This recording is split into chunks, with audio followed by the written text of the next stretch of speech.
Kuping dulu. Salam sang debaters, berani bertanya, berani ditanya, jangan kerja kau hanya bertanya terus.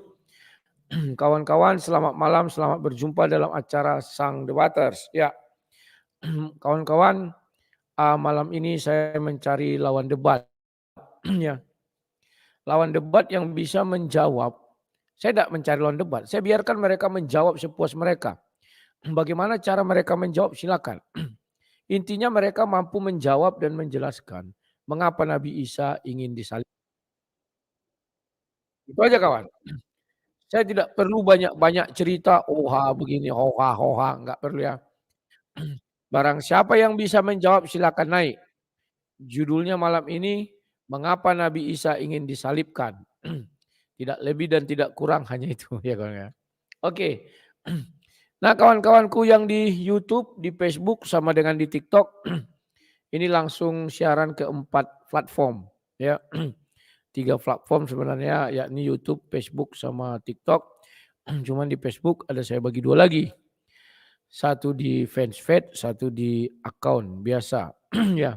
Nah, kawan-kawan tadi saya melihat TikTok lewatlah di beranda saya bernama Lina Wijaya.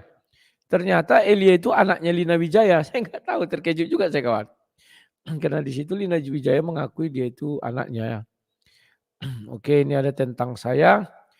Semoga dia ini bisa menjawab rasa penasaran saya terhadap mengapa Isa harus disalib ya. Sabar ya bro, jangan dulu jawab. Sabar ya bro, jangan dulu jawab.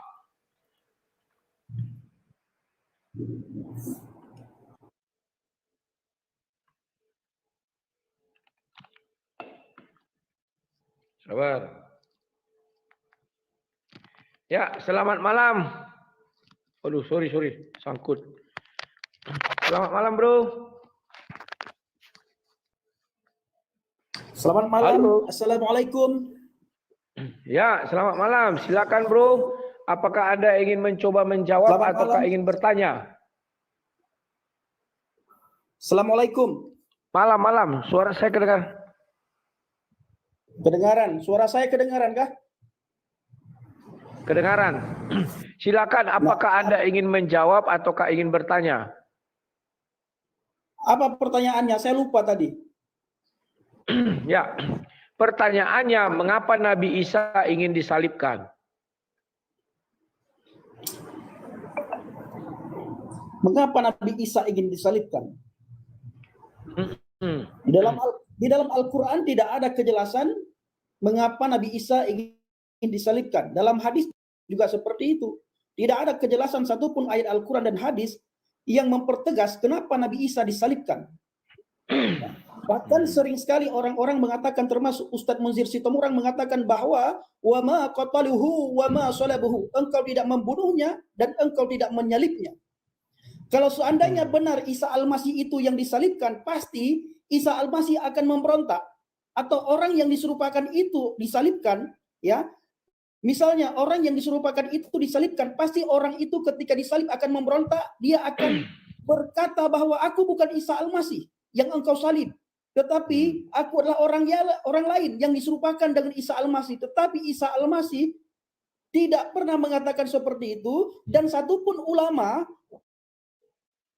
di Indonesia ini yang tahu siapa yang disalibkan. Makanya antara Ustadz Munzir Sitomorang, Yahya Waloni, Kainama, dan Ustadz Nababan, termasuk Ustadz Abdul Somad, tidak ada satupun di antara mereka yang sepakat, yang sepaham bahwa yang disalibkan itu siapa. Tidak ada orang yang tahu. Bahkan kalau Bang Rudi boleh saya minta tolong bahwa buka surat Maryam ayat 18. Di situ dikatakan fatakhat min dunihim hijaban fa arsalna ilaiha ruhana fatamatsala laha basharan sawiyan. Artinya, maka ia mengadakan tabir yang melindunginya dari mereka. Lalu kami mengutus roh kami kepadanya, maka ia menjelma di hadapannya dalam bentuk manusia yang sempurna. Bahkan Bang Rudi, di ayat ini ada yang menambahkan bahwa yang dimaksud roh kami di situ adalah roh Jibril. Padahal dalam lughah Al-Arabiyah, dalam bahasa Arab, Bang Rudi, Tidak ada mengatakan di situ dan roh Jibril. Yang ada apa? Ruhuna. Hijaban farsalna ilaiha ruhana. Di situ tidak dikatakan ruhal Jibril. Tidak, tetapi ruhana. Oke Bang Rudi ya. Bang Rudi tahu siapa saya ya? Tahu. Ya, begitu Bang Rudi. Jadi tidak ada satupun kejelasan dari para ulama kenapa dia harus disalibkan. Tidak ada Bang. Kalau dikatakan, oh itu yang disalibkan adalah sahabatnya. Siapa sahabatnya? Tidak ada yang tahu. Benar-benar tidak ada satu manusia pun di muka bumi ini siapa sahabat Isa Al-Masih yang disalibkan. Akhirnya Bang Rudi, terjadilah kebingungan di antara sesama mereka. Lalu mereka memutarbalikkan fakta. Yang terjadi kebingungan adalah orang Yahudi, yang terjadi kebingungan adalah orang Nasrani dan orang Kristen. Tidak, orang Kristen sudah tahu yang disalibkan bahwa itu adalah Yesus. Disaksikan, dilihat, diperhatikan. Banyak orang yang menyaksikan dan banyak orang yang melihat, yang menonton. Tetapi mengenai Isa Al-Masih tidak ada yang melihat Bang Rudi. Wa ma qataluhu wa ma salabuhu. Engkau tidak membunuhnya dan engkau tidak menyalibnya. Bahkan kalau kita mau jujur, ada yang berkata begini Bang Rudi. Ada yang berkata Isa Al-Masih itu sama halnya dengan diciptakannya Adam. Memang ada ayat Bang Rudi, ada ayat yang mengatakan sama dengan ciptaan Adam, tetapi ada juga ayat yang mengatakan begini Bang Rudi. Isa fa'innahu ruhullah wa kalimatuhu. Isa ini sesungguhnya roh Allah dan kalamnya Allah. Apa arti rohnya Allah? Apa arti kalamnya Allah Bang Rudi? Kalamnya Allah adalah perkataan Allah. Begitu Allah berbicara, itulah kalamnya Allah. Itulah firmannya Allah. Dan firman Allah itu jadi manusia. Ruhuna, menjadi manusia yang sempurna. Tetapi mereka tidak mau mengakui itu. Memang tidak ada kesamaan antara Isa dan Yesus Bang Rudi. Tetapi kalau kita mau melihat, ada beberapa kesamaan antara Isa dan Yesus. Ada beberapa kesamaan, tetapi tidak sangat banyak perbedaannya. Sangat banyak perbedaannya. Begitu Bang Rudi ya. Oke, berarti dasar-dasarnya atau alasan mengapa Isa ingin disalibkan oleh orang-orang yang menyalibkan siapa dulu? Ini juga agak bingung kita. Ya. Apakah orang Yahudi? Apakah orang Romawi? Nah, kalau di dalam Islam saya kurang paham ya, yang mau menyalibkan itu Yahudi atau Romawi. Memang benar ada dibilang bahwa yang berselisih paham tentang penyaliban itu Yahudi dan Nasrani. Padahal Yahudi dan Nasrani sampai hari ini tidak ada itu kebingungan yang siapa yang mau disalibkan. Benar. Justru yang kebingungan itu adalah orang yang mengimani bahwa Isa tidak disalib. Bingung mereka ya. Benar. Karena tidak tahu apa dasarnya atau landasannya ingin disalib. Makanya Bang Rudi, Ustadz Monzir Sitomorang pernah berkata begini, nantinya Isa Al-Masih akan datang untuk menyatakan dirinya bahwa dia bukan Tuhan. Itu kata Monzir Sitomorang. Dia akan menyatakan dirinya bahwa dia bukan Tuhan, dia akan mematahkan salib, dia akan membunuh babi. Ya, dan dia akan membunuh Dajjal. Dan yang sangat lucu Bang Rudi, yang sangat lucu apa Bang Rudi? Dia nantinya datang untuk menghapus jizyah. Nah, pertanyaan saya Bang Rudi, siapa yang mewajibkan jizyah? Siapa yang menerapkan jizyah? Ayo. Halo, teman-teman di live chat. Apa itu jizyah? Jizyah itu Bang Rudi pajak. Siapa yang mewajibkan pajak? Itu adalah yang mewajibkan pajak adalah Nabi Muhammad sallallahu alaihi wasallam.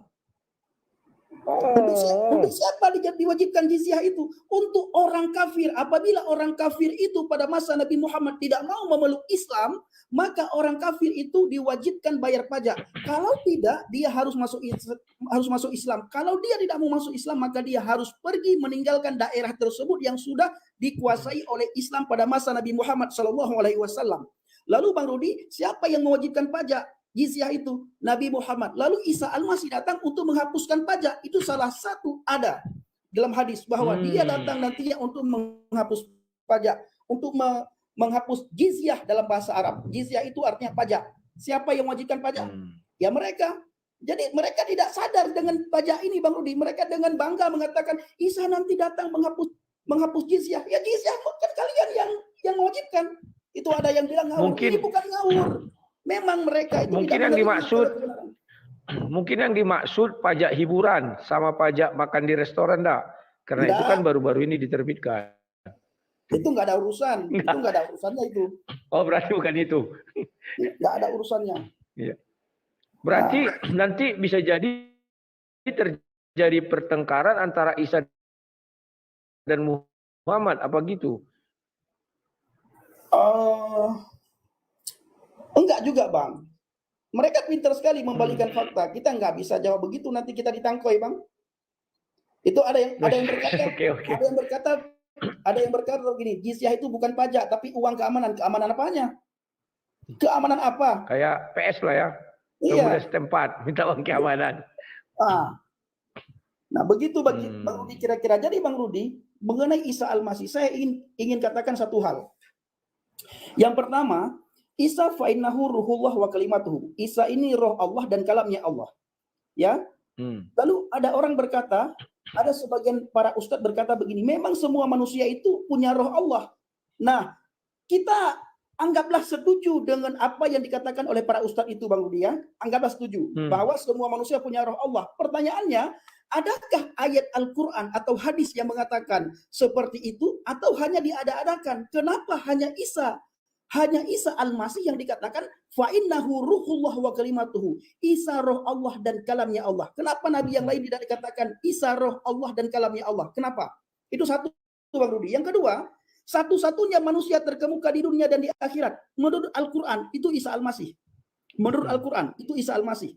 Wajihan fid dunya wal akhirah. Isa Al-Masih adalah terkemuka, wajihan, terkemuka fid dunya, di dunia, wal akhirah, dan di akhirat. Bayangkan Bang Rudi, bukankah yang terkemuka di akhirat itu Allah? Tetapi Isa Al-Masih terkemuka. Siapa Isa Al-Masih dan siapa Allah? Kenapa Isa Al-Masih terkemuka? Padahal yang terkemuka di akhirat itu Allah. Tapi kenapa Isa Al-Masih terkemuka? Banyak orang yang berkata begini, nabi yang lain juga terkemuka. Oke, saya setuju, nabi yang lain terkemuka. Tetapi adakah ayatnya yang mengatakan nabi lain terkemuka? Nabi Syuaib terkemuka di akhirat, Nabi Yahya terkemuka di akhirat, Nabi Musa terkemuka di akhirat, Nabi Zakaria terkemuka di akhirat, Nabi Yakub terkemuka di akhirat. Tidak ada, hanya Isa Al-Masih terkemuka di akhirat. Itu dua, Bang Rudi. Yang ketiga, satu-satunya hakim yang adil menurut Al-Quran itu Isa Al-Masih, Bang Rudi. Isa Al-Masih menurut Al-Quran ya. Ini kita tidak bicara Alkitab, Bang Rudi ya, tetapi kita bicara Al-Quran. Menurut Al-Quran, Isa Al-Masih adalah hakim yang maha adil. Bukankah hakim yang maha adil satu-satunya adalah Allah Subhanahu wa taala? Tetapi Isa dikatakan hakim yang adil.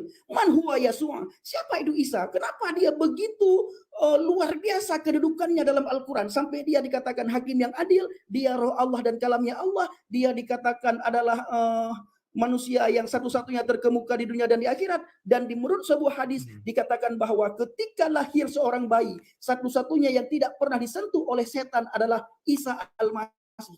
Kenapa dia tidak disentuh oleh setan? Sedangkan semua manusia yang lahir disentuh oleh setan. Karena dia roh Allah, Bang Rudi. Karena dia kalam Allah, Bang Rudi. Roh Allah dan kalam Allah tidak mungkin bisa disentuh oleh setan. Kenapa Isa Al-Masih itu terkemuka di dunia dan di akhirat? Karena dia roh Allah, Bang Rudi. Karena dia kalam Allah. Kalam dan roh Allah satu-satunya terkemuka di akhirat. Kenapa dia hakim yang adil? Karena dia roh Allah dan kalamnya Allah. Simple. Siap. Berarti nggak ada ya jawaban atas pertanyaan apa dasarnya bahwa Nabi Isa ingin disalibkan oleh orang Yahudi dan Nasrani? Tidak ada. Tidak ada. Oke. Ya. Terima kasih orang bijak. Ada lagi yang mau disampaikan? Atau ini, tadi siang saya akan bertanya, satu lagi. Ada nggak alasan mengapa Nabi Isa itu terlahir tanpa ayah dari Al-Quran? Tidak ada alasan. Kalau orang mengatakan begini, ada beberapa ustadz berkata begini, termasuk ustadz saya juga mengatakan begini, Bang Rudi. Orang Kristen itu sangat mengeluarkan Isa Al-Masih. Ini Bang Rudi, kita bicara segi Islam, Bang Rudi ya. Kita tidak menyamakan Isa dan Yesus, Bang Rudi ya. Ini kita minta maaf buat teman-teman di live chat. Kita tidak menyamakan Isa dan Yesus. Tetapi sesuai dengan apa yang Bang Rudi sampaikan. Lanjut. Bahwa orang Kristen mengeluh-elukan Isa Al-Masih. Mereka mengatakan bahwa Isa ini tidak hebat, tidak punya ayah. Nah, bukankah Adam lebih hebat lagi?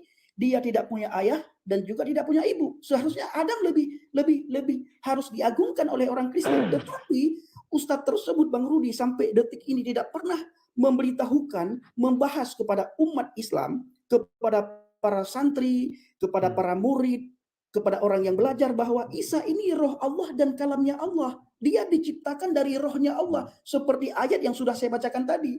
Ayat yang sudah saya bacakan tadi begini, Bang Rudi, artinya saja ya.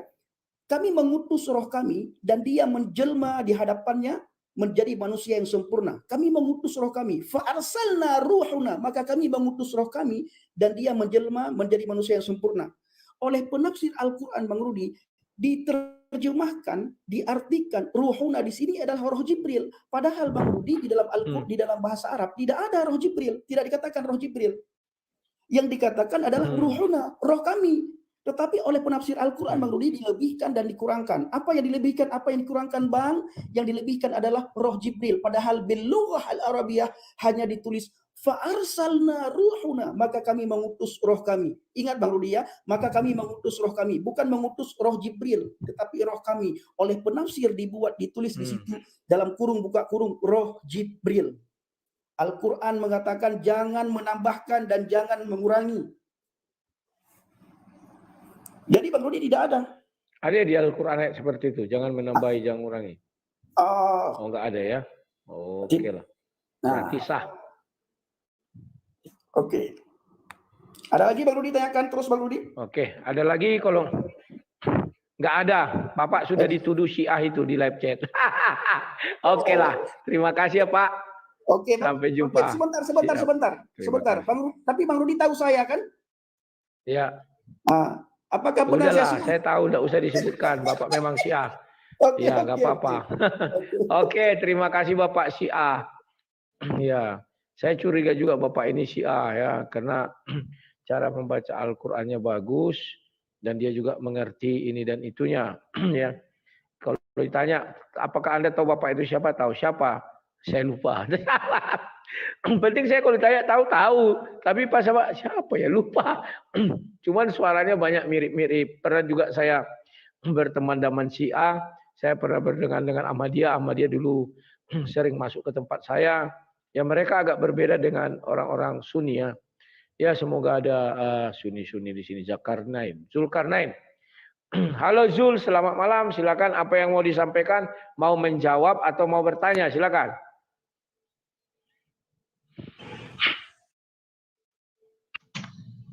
Halo, selamat malam Bro Rudi. Malam, silakan Zul. Iya, itu tadi sih ya rupanya ya, pantesan dia ngocehnya begitu. Ya.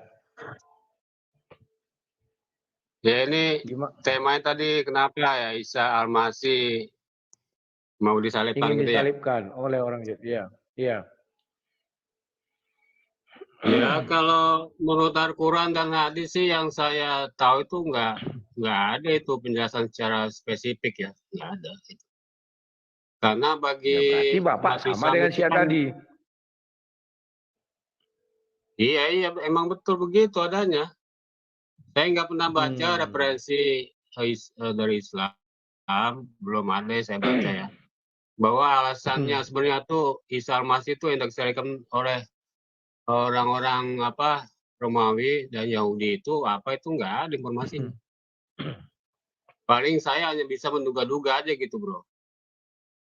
Duga-duga. Ya dugaan Bapak apa?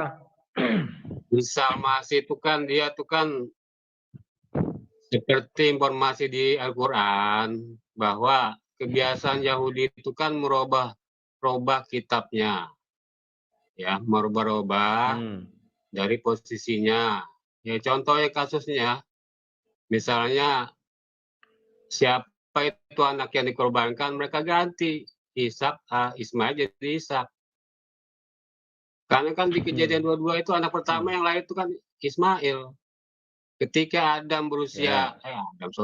ketika Abraham berusia 86 tahun, Ismail lahir. Dan ketika Abraham berusia 100 tahun, baru Ishak lahir. Itu saya kasih contoh kasus bahwa mereka itu sebenarnya merubah kitab mereka sendiri. Nah ini datang informasi ini semua salah satunya berarti Pak ingin meluruskan kembali Taurat itu gitu Bro.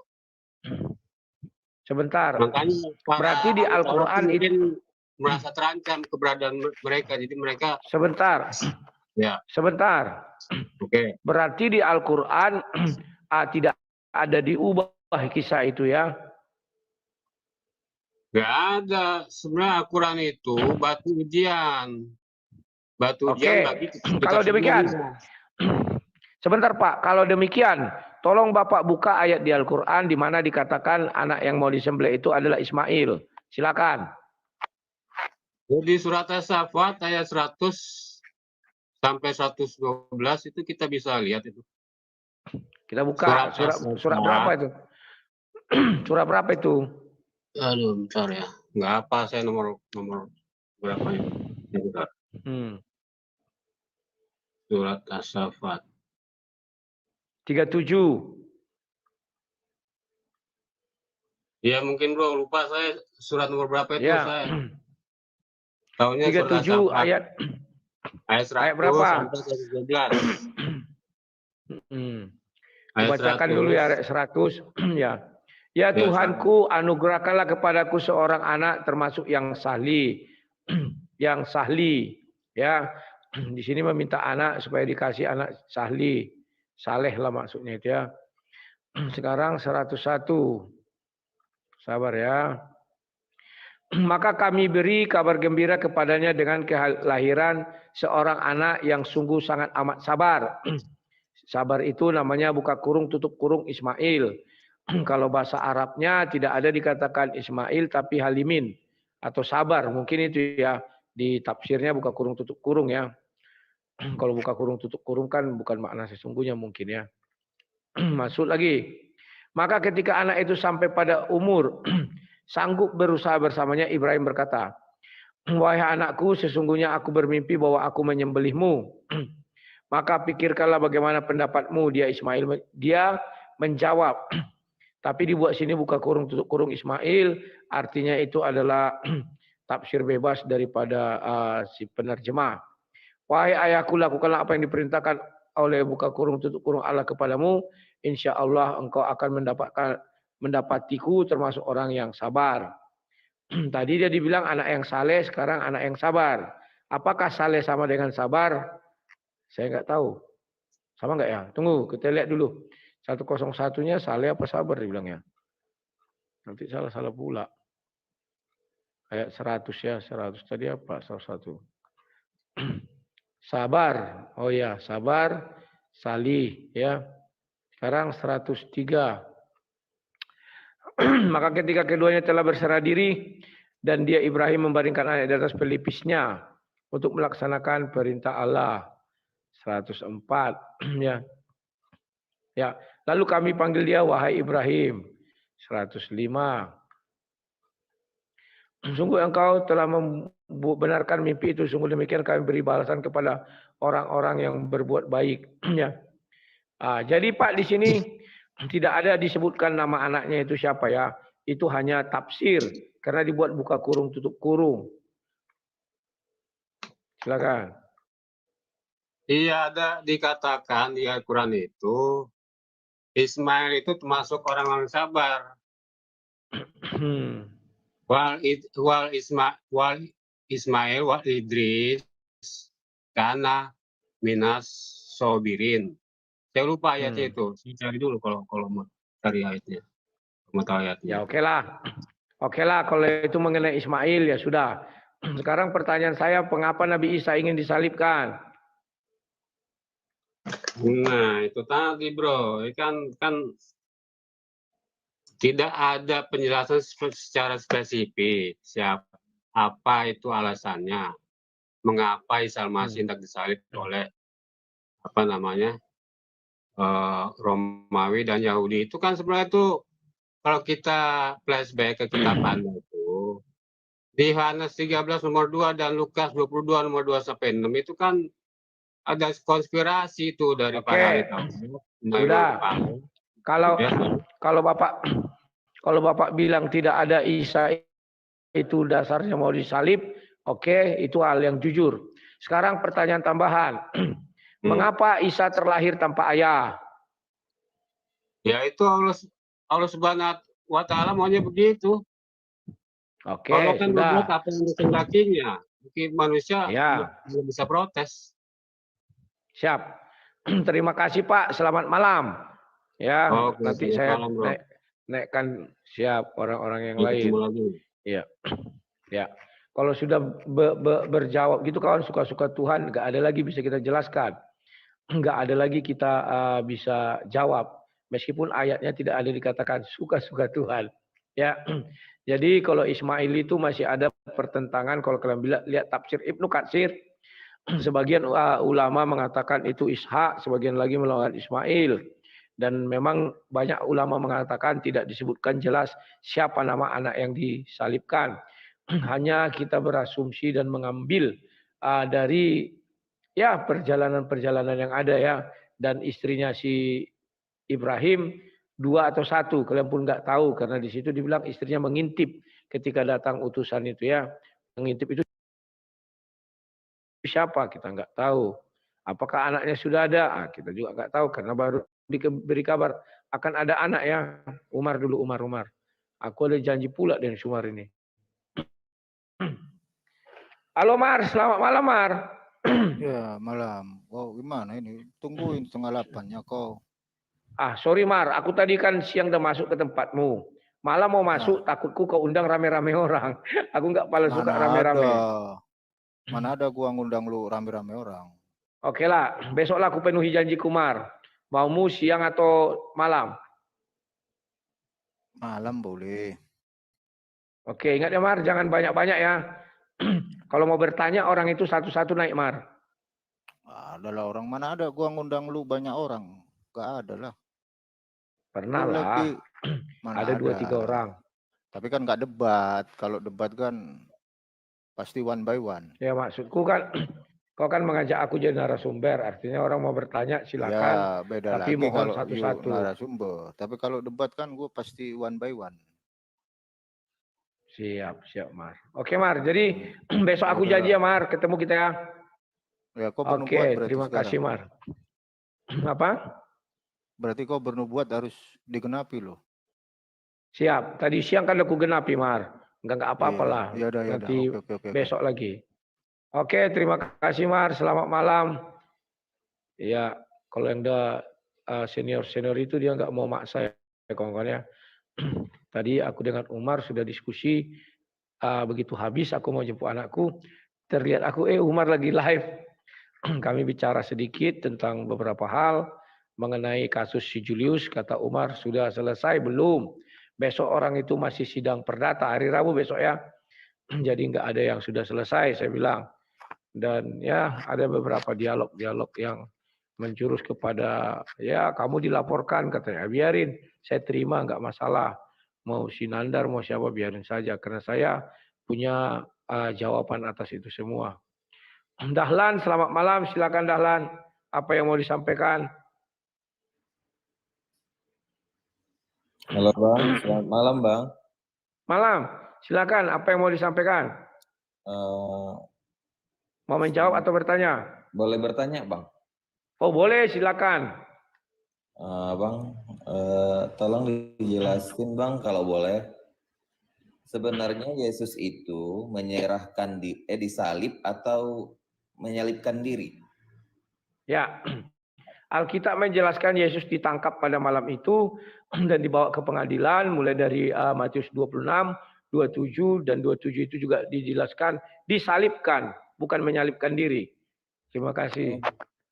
Disalibkan ya Bang ya. Abang agama apa Bang? Kristen. Oh berarti itu bukan penebusan ya? Kan dia ditangkap. Ya ditangkap. Berarti itu bukan penebusan ya? Siapa bilang nggak penebusan? Darahku tercurah bagi banyak orang sebagai pengampunan dosa atau penebusan dosa itu di Matius 26 ayat 28. Jadi peristiwa itu mulai dari tumpahnya darah, yakni ketika dia ditempeleng. Tapi memang tidak bisa dijelaskan mengenai tumpah darah itu, tapi dimulai dari dicambuk lah, biar kita jangan berasumsi. Kalau dicambuk itu pasti berjejak dan keluar darah. Silakan. Yesus kan tahu dia dinubuatkan untuk menebus kan Bang? Kenapa dia malah suruh murid-muridnya berjaga-jaga gitu sebelum ketangkap itu? Iya. Harusnya waktu dia di Taman Gate. Bukannya dia harusnya suruh muridnya bantuin dong nyalipin aku gitu. Ini penebusan gitu. Ya. Waktu malam itu di Taman Getsemani. Yesus waktu itu berdoa sebagai manusia, dia juga memiliki namanya sifat daging. Maka dia berdoa waktu itu dan murid-murid disuruh menunggu, tapi mereka tertidur. Maka Yesus mengatakan kamu harus berjaga-jaga agar kamu tidak jatuh ke dalam pencobaan. Ayat itu menjelaskan kepada saya, kepada orang Kristen lainnya, tapi saya sudah membuktikan sendiri. Ketika ibu saya menjelang akhir hidupnya, maka saya seperti para murid berjaga-jaga. Saya selalu berdoa. Setiap ibu saya bangun, saya suruh dia mengaku dosa. Ya, mungkin Yesus mengajarkan kepada kami, begini loh kalian lakukan ketika sesuatu itu akan menghadapi hal terburuk. Nah, kemudian kau mengatakan kenapa Yesus tidak menyuruh murid-muridnya menyalibkan? Tidak bisa. Kalau murid-muridnya itu namanya tidak lagi yang namanya ada di situ perlawanan iblis. Tapi itu lebih kepada bunuh diri ya. Itu bukan itu yang diinginkan. Silakan. Oh, jadi penebusan itu harus dibunuh orang kafir gitu ya? Harus dibunuh orang yang tidak beriman kepada Yesus? Ya, aku jawab. Yesus tidak pernah dibunuh oleh siapapun. Karena di dalam Yohanes 10 ayat 17 sampai 18 katakan, aku memberikan nyawaku untuk menerimanya kembali. Tak seorang pun mengambilnya daripadaku.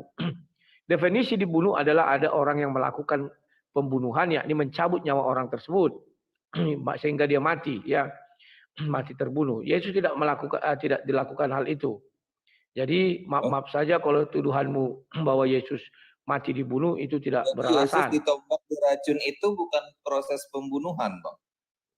Ya, ditombak, itu paku, ya, diracun. aku jawab. Ya, kalau bisa, kalau kau sudah selesai bertanya, tolong kau ungkapkan, silakan ya. Karena ada nanti namanya rentang waktu delay. Ya, Yesus ketika ditombak diracun itu tidak proses pembunuhan. Yang dinamakan pembunuhan adalah ketika seseorang nyawanya hilang. Yesus mengatakan tak seorang pun mengambilnya daripadaku, termasuk Bapa di sorga tidak pernah mengambil nyawa Yesus. Jadi Yesus hanya menyerahkan nyawanya untuk menerimanya kembali. Bagaimana mendefinisikan itu? Coba kau bayangkan dirimu tidur. Ketika kau tidur, kau tidak tahu apa-apa, seperti seakan-akan kau menyerahkan nyawamu. Seperti orang mati kan dibilang Yesus seperti tertidur. Seperti Yohanes 11 mengenai Lazarus. Dia tidak mati tapi tidur.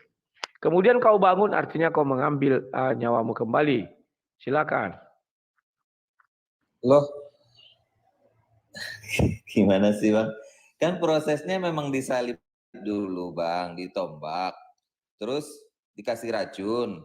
Kemudian mati. Kalau ada ayat yang mengatakan tidak ada yang bisa mengambil nyawaku, gimana kita mempercayai itu? Karena memang prosesnya ada proses pembunuhan di sana gitu. Bilang silakan. Silakan Bang, silakan. Ya. Nah, itulah hebatnya Bible menjelaskan cerita tentang Yesus ini. Di situ dijelaskan Yesus tidak pernah mati. Tapi dia menyerahkan nyawanya. Sudah selesai katanya, maka ia menyerahkan nyawanya. Tidak dikatakan di situ maka nyawanya dicabut atau nyawanya melayang, enggak ada. Ya. Kenapa?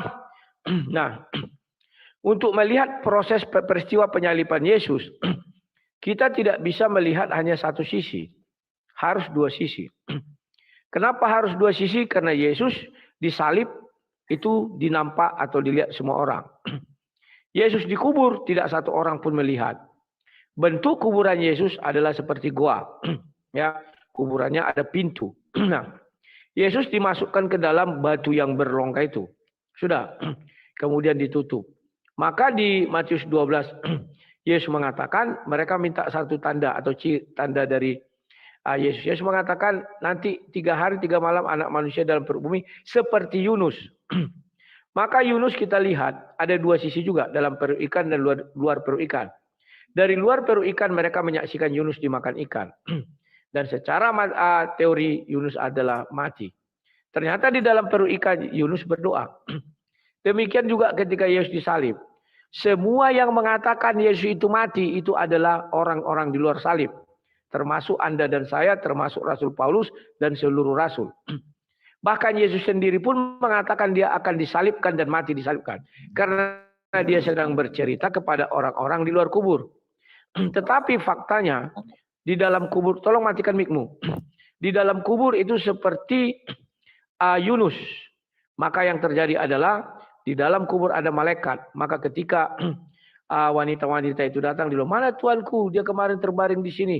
Dia sudah mati. Siapa yang mati? Kata malaikat. Karena malaikat adalah orang-orang di dalam kubur. Jadi pendapat di dalam kubur dan pendapat di luar kubur itu berbeda. Tetapi keduanya merujuk hal yang sama. Silakan. Jadi menurut Anda mati. Kenapa? Putus tadi. Jadi menurut Anda, murid-murid Yesus itu tidak tahu penyalipan itu sesuatu yang sakral gitu. Sesuatu yang sakral harusnya mereka tonton, setidaknya mereka lihat prosesnya. Kan mau menghapus dosa, Bang. Silakan. Oke. Semua disaksikan oleh murid-murid. Tidak ada murid-murid yang tidak menyaksikan. Memang dikatakan bahwa mereka lari semua. Tinggallah satu orang yang telanjang itu. Tetapi mereka lari bukan pergi meninggalkan. Lari yang dimaksudkan di situ adalah menjauh. Dan mereka masih melihat penyalipan Yesus. Bahkan di akhirnya mereka juga datang dan Yesus mengatakan, ini ibuku, ini ibumu. Dia menitipkan ibunya kepada para murid-muridnya. Jadi nggak ada yang lari. Silakan. Gimana? Ada yang lari, Bang? Orang dapat menyayat pedang satu tentara Romawi. Telinga tentara Romawi itu. Terus mereka lari. Kenapa? Kan? Tadi agak putus. Saat Yesus ditangkap kan mereka sempat melakukan perlawanan. Jadi telinga salah satu tentara Romawi itu putus gitu. Ya. Terus kenapa Abang bilang nggak lari? Oke, aku jelaskan ya. Itu peristiwanya itu di Matius 27 ketika Petrus menghembus pedangnya dan dengan kecepatan tinggi dia memotong telinga para tentara itu, salah seorangnya. Nah, di situ Yesus mengatakan, sarungkan pedangmu. Sangkamu aku tidak bisa meminta kepada Bapakku untuk mengutus para malaikatnya. Ya. Jadi di situ Yesus mengatakan bahwa bisa saja dia mematikan orang itu semua. Tapi Yesus tak mau. Katanya, biar genaplah apa yang difirmankan di dalam kitab suci. Ya. Jadi mereka itu memang tadi kan ku bilang lari. Tinggal seorang yang menelanjangkan dirinya itu. Tetapi mereka lari bukan meninggalkan Yesus. Mereka lari hanya menjauh. Menjauh dari Yesus. Yang tadinya mereka berkumpul, sekarang mereka menyingkir. Ya. Bang, jangan apa Abang buktinya? Samakan penangkapan dengan penyalipan. Silakan. Ya. Saya sudah jelaskan, ketika penangkapan Yesus, mereka pun tidak lari, hanya menjauh. Apa buktinya? Kan orang ada berkata kepada Petrus, ini tadi ikut bersama dengan Yesus. Ya kan? Dibuat di situ dijelaskan Petrus pergi menyingsing. Dia tidak lari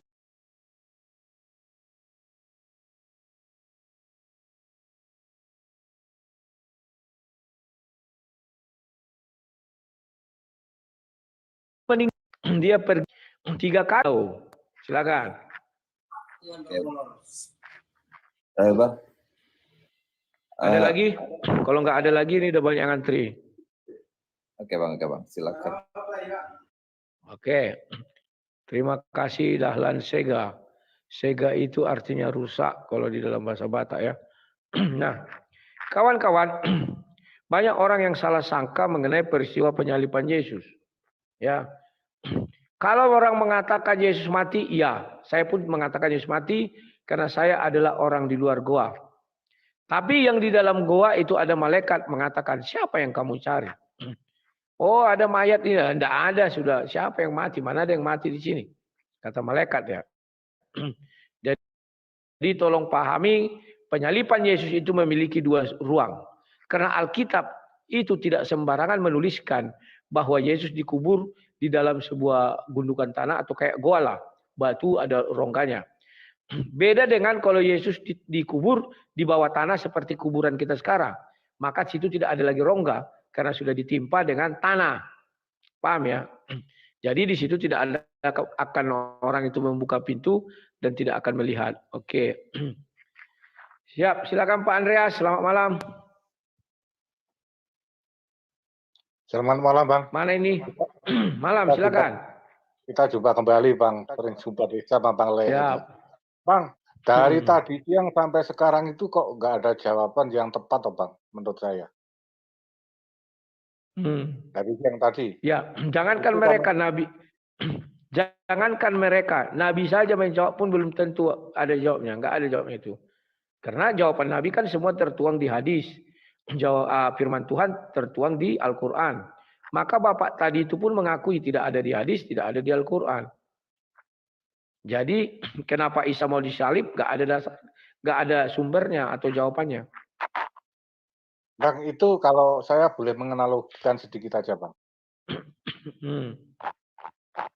Karena Isa atau Yesus, ya itu tidak mempunyai Enggak, bapak. sorry. Isa bukan Yesus. Ya, di situ hampir mirip-mirip tapi beda. Kan yang kita percaya kan Tuhan Yesus. Di situ disajalah di sebelah. Isa itu menurut saya itu mengapa dia tidak punya ayah? Karena dia itu dari sang sumber atau sang firman sendiri, seperti itu. Kalau menurut saya. Ya. Tak mungkinlah punya ayah, karena dia punya kuasa. Gimana Bang Le? Ya. Mungkin bisa dijelaskan. Itu kan jawaban seorang Kristen. Jawaban seorang Islam yang saya tunggu.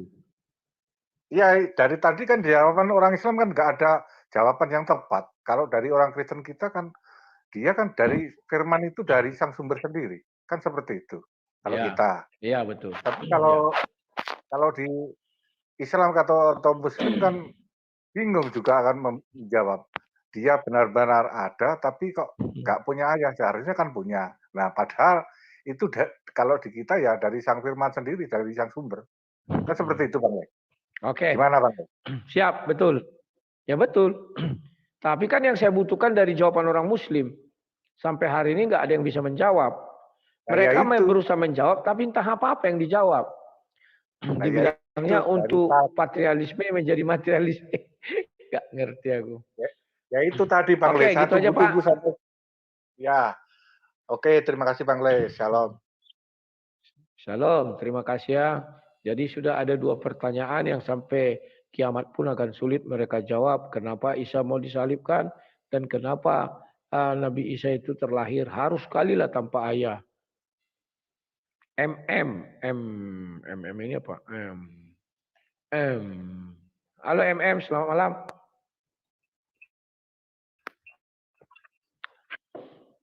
Malam Pak. Malam, silakan. Apa yang mau disampaikan?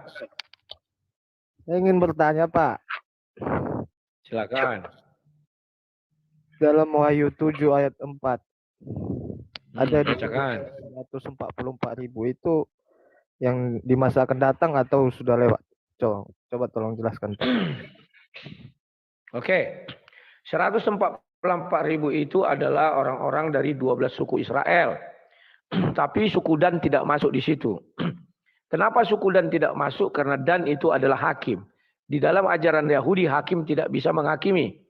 Lewi adalah imam. Imam tidak bisa memberi perpuluhan. Karena dia adalah penerima perpuluhan. Oke. Nah, dibuat di situ, diambil dari 12 suku Israel. Yakni gantinya Dan adalah Manasye. Ya. Nah, itu kapan terjadi? Itu nanti di hari akhir. Mereka akan diadili, dihakimi, dapatlah 12.000 dari suku Manasye, suku Yusuf, suku Benjamin, Naftali, yang begitu-begitu. Nah, apakah isi surga hanya itu? Tidak. Kalau dibaca kelanjutan ayat itu, aku melihat berjuta-juta, berlaksa-laksa. Jadi yang 144.000 ini adalah orang-orang yang bekerja di dalam kerajaan surga. Karena kerajaan surga itu sebuah sistem tata pemerintahan. Ya. Contoh saya ambil adalah Keraton Yogyakarta. Untuk menjadi mulai dari abdi dalam sampai tingkat-tingkat pelayan yang senior, yang lebih tinggi, itu tidak bisa orang Batak. Samalah dengan kerajaan sorga, maka itu hanya milik orang Israel karena memang dia bangsa pilihan Tuhan. Tetapi orang di luar kerajaan itu seperti orang Batak, orang Jawa, orang Sunda, orang Minang dan lain-lain, kita hidup nanti di Taman Firdaus. kalau diibaratkan seperti Yogyakarta, Firdaus itu adalah seperti Depok Sleman ya, atau udahlah Gondokusuman. Nah, gitu jawabnya Pak. Oh, berarti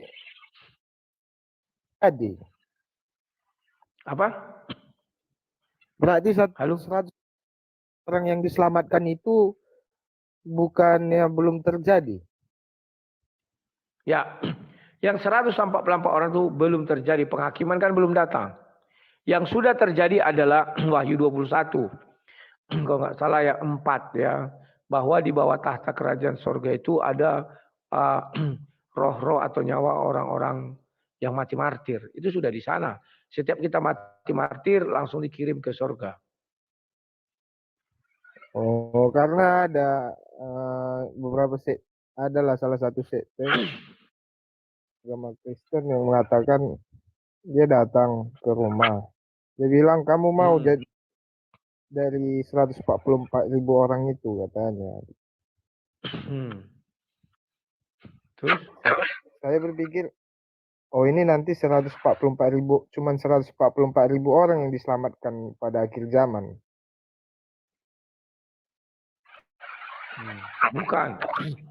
144 adalah orang-orang yang nanti duduk di pemerintahan bersama Tuhan.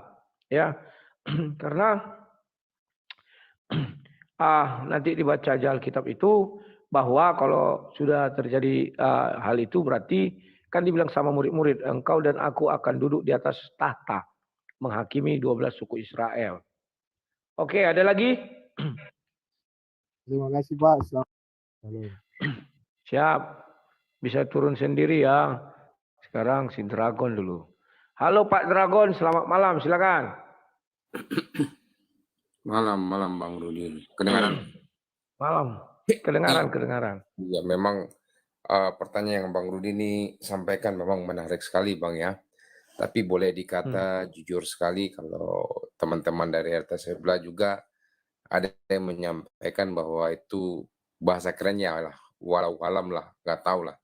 Tapi saya salut Bang Rudi, ada satu orang yang bisa menyatakan apa yang Bang Rudi tanyakan itu ya, bahkan melebihi Allahnya, Allah SWT Bang Rudi. Ya contoh salah satu nama yang tadi itu Bang Rudi dengan ilham ya.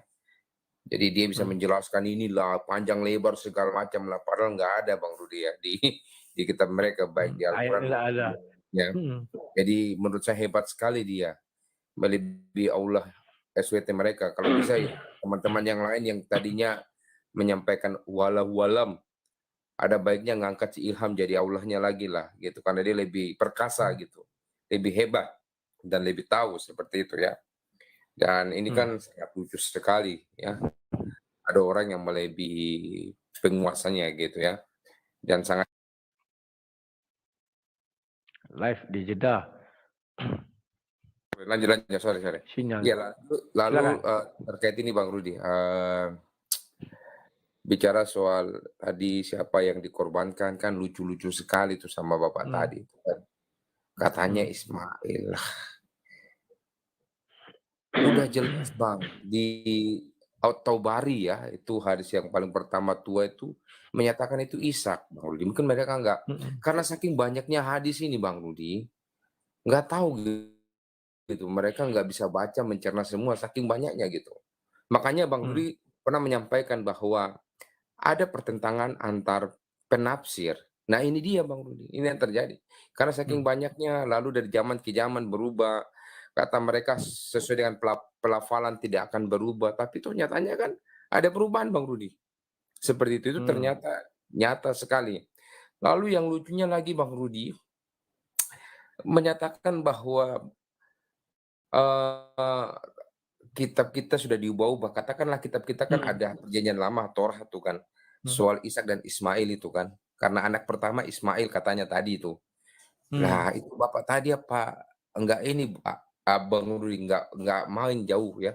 Mainnya enggak jauh. Coba pergilah ke Israel sana, tanyakanlah di sana. Jawab mereka pasti apa? Ishak. Coba kau jawab Ismail, apa enggak dirudal kau nanti? Seperti itu kan Bang Rudi. Ya. Iya kan? Begini. Ya. Begini, sebentar.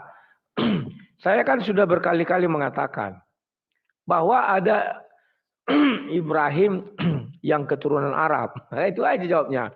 Kalau kita pergi ke Arab Saudi dibilangnya Ismail yang dikorbankan. Kalau kita pergi ke Yerusalem atau Israel, mereka mengatakan nenek moyang mereka yang dikerjakan si Ishak, ya.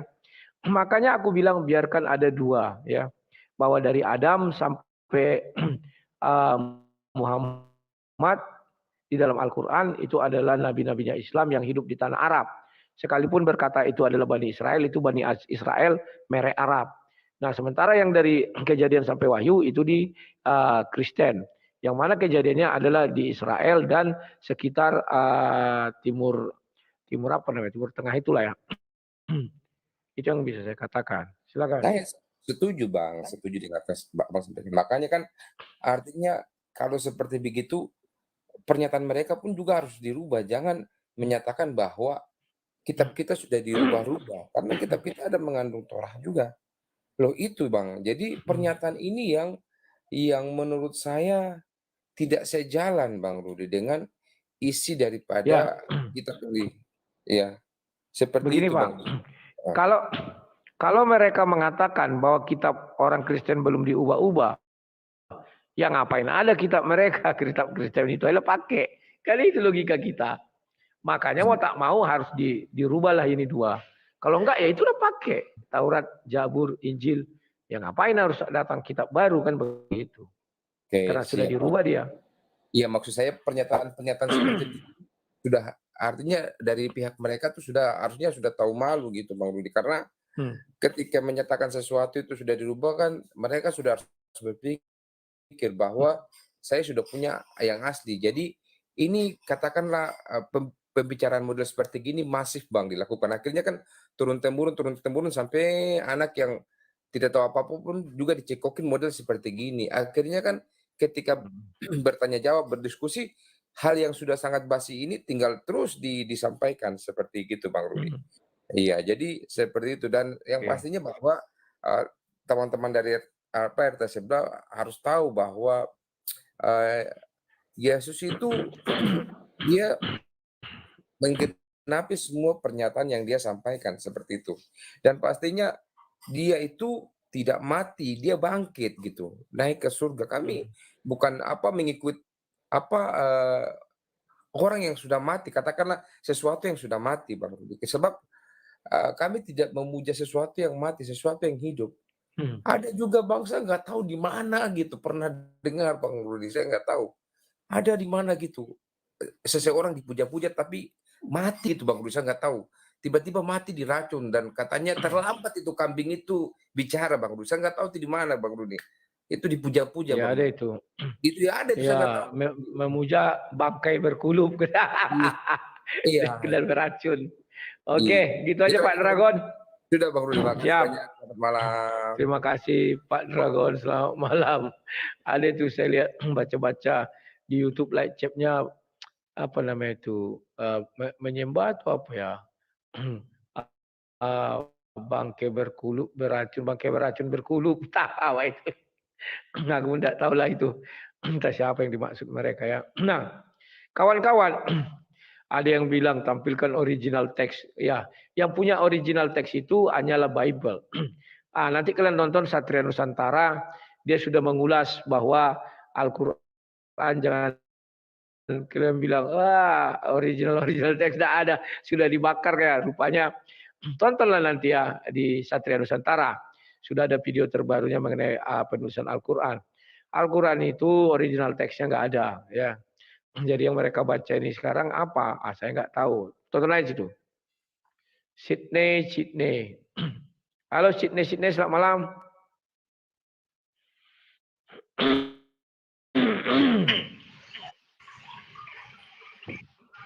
Halo. Malam. Atas putih dikit, bawah putih dikit. Lanjut gas lang. Sangka siapa? Oras. Nitip satu pertanyaan. Siap. Nitip satu pertanyaan. Tujuannya Isa diserupakan apa? Itu aja Bele ya. Atas putih dikit, bawah putih dikit, jidat hitam metalik. Shalom. Metalik ini enggak kuat lagu. Oke, Pak Tom Cruise lagi. Tom Cruise, Tom Cruise. Tom Cruise, selamat malam Tom Cruise. Malam Tom Cruise, apa yang mau disampaikan? Mana ini tidak ada uclim-uclim. Naik dong kalian, jawab kenapa itu ingin diapakan. Kenapa? Ada Ilham Gladiator, dia ngikutin ngasih gift itu. Nggak apa-apa. Katanya masih belum Saya lihat juga itu tadi dia menyukai. dengan bahasan tadi. Ditanya apa? Kan aku ngikutin. Ditanya apa? Jawabnya apa? Ya kan Bang? Ditanya padahal sederhana. Kenapa Isa lahir tidak beribu dan berbapak, tidak punya bapak? Iya. Dijawabnya malah anulah apa? Nubuatan untuk nabinya lah. Patrilianialis lah. Aneh-aneh ini. Jawab aja kalau nggak mampu sudah selesai walau alam. Kan begitu. Iya kan? Ilham itu seorang pejuang. Dia berusaha dulu menjawab meskipun tidak ada. Kita harus hargai semangatnya, Bang. sifat keberanian dia. Betul. Ya, sekalipun dia nggak malu-malu menjawab langsung ambil ke Bible. Bang, coba bukakan Yesaya 7 ayat 14, Bang. Oke, sebentar. Yesaya 7 ayat 14. Bentar ya. Teman-teman nanti bisa juga menjawab selain di jawaban Abang kejadian 3:15. Mana ini tunggu dulu. Bentar. Mazmur Yesaya 7 ayat 14. 7 ayat 14. Kubacakan ya. Ya, siapa? Sebab itu Tuhan sendirilah yang akan memberikan kepadamu satu pertanda. Sesungguhnya seorang perempuan muda mengandung dan akan melahirkan seorang anak laki-laki. Dan ia akan menamakan dia Daniel. Emmanuel, sorry. Iya, itu dia. Jadi kenapa tidak punya ayah? Ya, kalau di Kristen kan jelas, Yesus tidak punya ayah. Sebenarnya tadi perempuan darah, Bang. Ada yang sebenarnya ada terjemahnya perempuan darah. Ada juga nanti yang di kitab lain ya. Jadi memang harus mengenapi nubuat. Jadi harus dilahirkan dari seorang perempuan. Perawan, nanti ada juga darah itu perempuan yang perawan. Jadi tidak bisa digauli dari seorang perempuan dari laki-laki gitu. Itu. Jadi memang harus begitu, tidak harus punya ayah karena ayah kandung maksudnya. Yang digauli oleh seorang dari hasil sperma seorang laki-laki karena harus perawan. Itu gitu Bang. Jadi kalau Kristen sih pasti bisa menjawab ya. Dari mereka itu ditanya apa, jawabannya apa. Gitu Bang. Kalau aku juga di tempatnya mereka itu, aduh, aku lihat-lihat di koma mereka dijambak aku. Si kuluk beracun muncul. Iya. Jadi begitu kan ditanya apa. Tapi saya gini Bang. Oke lah terima ya. Sebenarnya kalau mereka mau menerima apa nabinya mereka itu berbeda dengan nabinya yang di Kristen, yang Yahudi, dan nabi Arab sih oke sebenarnya kalau dia mau terima. Cuman masalahnya juga gini Bang. Nanti kalau ditanya lagi yang lebih dalam, siapa misalkan Isa itu diangkat ke langit ke-7 atau di langit kedua lah ya. Kedua. Siapa yang menyaksikan Isa itu di peristiwa itu? Nggak bisa jawab juga. Jadi gimana ini? Ya kan Bang? Ini peristiwa hoax. Wallahu alam. Bisa dijawab. Wallahu alam. Wallahu alam. Semua pertanyaan bisa dijawab. Ya. Dengan cukup mengatakan wallahu alam. Kalau nggak goib. Ya itu Bang. Aduh. Begitulah, jadi teman-teman ya bersyukurlah pada yang Kristen ini ya. Aku bersyukur jadi Kristen juga. Jadi semuanya itu jelas. Jadi di Alkitab itu semuanya terselesaikan lah. Ya paling tidak bisa menjawab apa keraguan dari keimanan kita. Apapun pertanyaannya bisa dijawab. Gitu aja Bang. Terima kasih ini sudah dinaikkan. Mereka sebentar. Mereka juga semua pertanyaan bisa mereka jawab dengan wallahu alam, dengan goib. Dah selesai itu. Sing ada lawan itu. Sing ada lawan itu. Oke, Tom Chris ya. Oke, terima kasih Bang. Ya, selamat malam. Ya. Siap. Yo.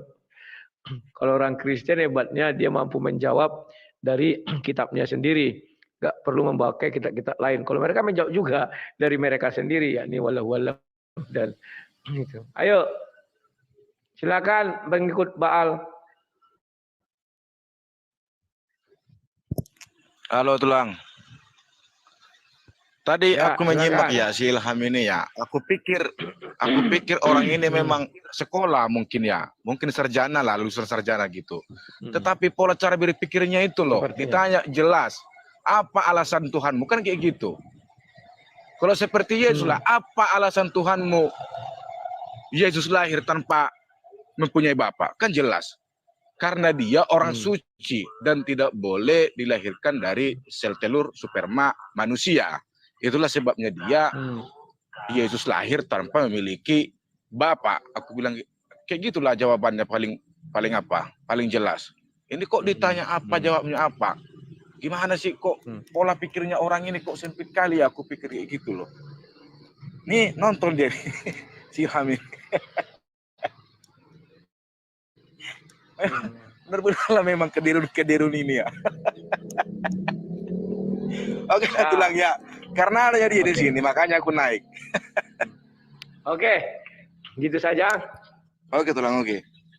Oke, terima kasih pengikut Baal. Mak, ngiri pengikut Baal loh. Takut awak ya. Oke, Chandra Wijaya. Amin Wijaya, Chandra Wijaya. Nani Wijaya, Wijaya. Halo, silakan Chandra Wijaya. Selamat malam Bang Rudi. Malam. Meski abang nggak kenal dengan saya kenal dengan Abang Rudi.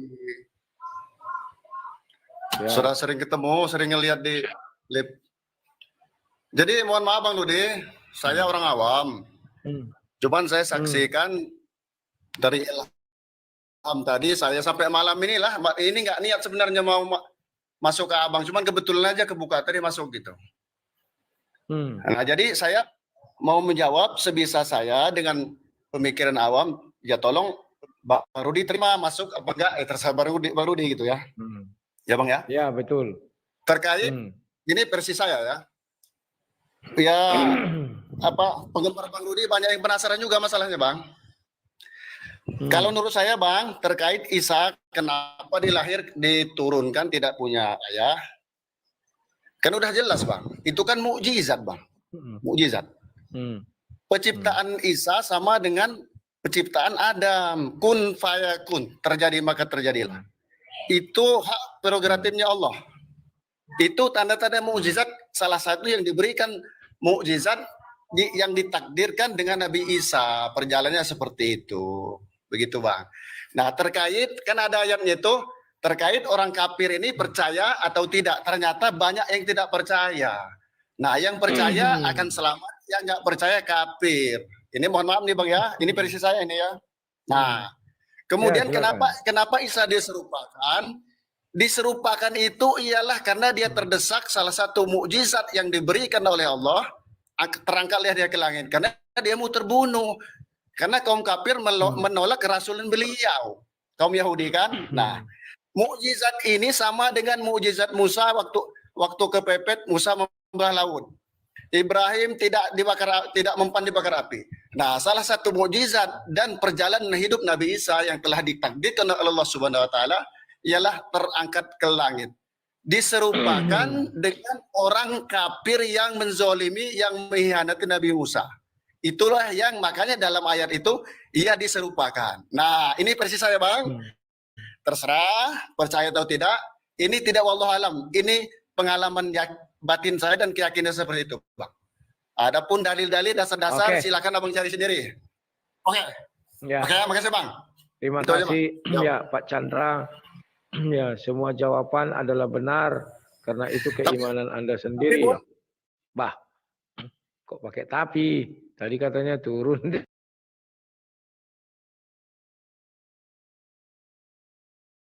Sudah mengatakan kenapa Isa itu lahir tanpa ayah, itu suka-suka Tuhan. Dia kan punya mukjizat, itu juga sudah kita jawab tadi ya. Ada nggak alasan selain itu? Ya suka-suka Tuhan, walau alam, kan itu juga jawaban-jawaban juga. Goib, itu jawaban-jawaban yang tidak usah kita lanjutkan lagi pembahasannya. Yang kita inginkan ada nggak satu alasan, itu ya. Apapun alasan kalian kita terima, tapi tolong jangan jawab suka-suka Tuhan, al-walam dan goib. Kalau itu sudah diucapkan, sudah kita tidak bisa melawan apa yang dia jawab, ya biarkan saja, itu iman dia. Nah, kalau mengapa Isa itu diganti dengan yang diserupakan, dia ini kurang banyak baca. Yang dibacanya adalah Kemenak. Tafsir Kemenak memang mengatakan yang disalib itu Yudas. Maka dia mengatakan adalah yang disalib, yang diserupakan itu orang-orang kafir yang nggak percaya gini. Ya. Saya kasihan sebenarnya melihat mereka ini. Beriman, pandai dia baca Arab tapi nggak ngerti. Ya. Bagaimana ini terjadi? Kenapa? Mereka tidak pernah bertanya kenapa. Karena ya itulah kekurangan mereka dan kelebihan mereka adalah mereka pintar bahasa Arab. Harus kita akui itu. Orang Indonesia baca bahasa Indonesia aja malas. Apalagi kalau disuruh sampai baca bahasa Yunani dan Ibrani, 2 bahasa kawan. Kalau mereka masih enak 1 bahasa Arab. Ya. Nah, rasa keprihatinan saya ungkapkan dengan sebuah pertanyaan. Saya berharap mereka bisa menjawab dan kita dapat menerima jawaban yang memuaskan. Contoh sudah saya beritakan. Kenapa orang Kristen itu mengimani, kenapa Yesus Kristus terlahir tanpa ayah? Kita sudah jelaskan, karena itu penggenapan nubuat di Kejadian 3 ayat 15. Bahwa keturunan perempuan akan meremukkan kepala iblis. Artinya keturunan perempuan dia tanpa ayah. Ya. Kalau Bapak tadi mengatakan kun fayakun, seumpama penciptaan Adam sama dengan penciptaan Isa. Itu berbeda penciptanya.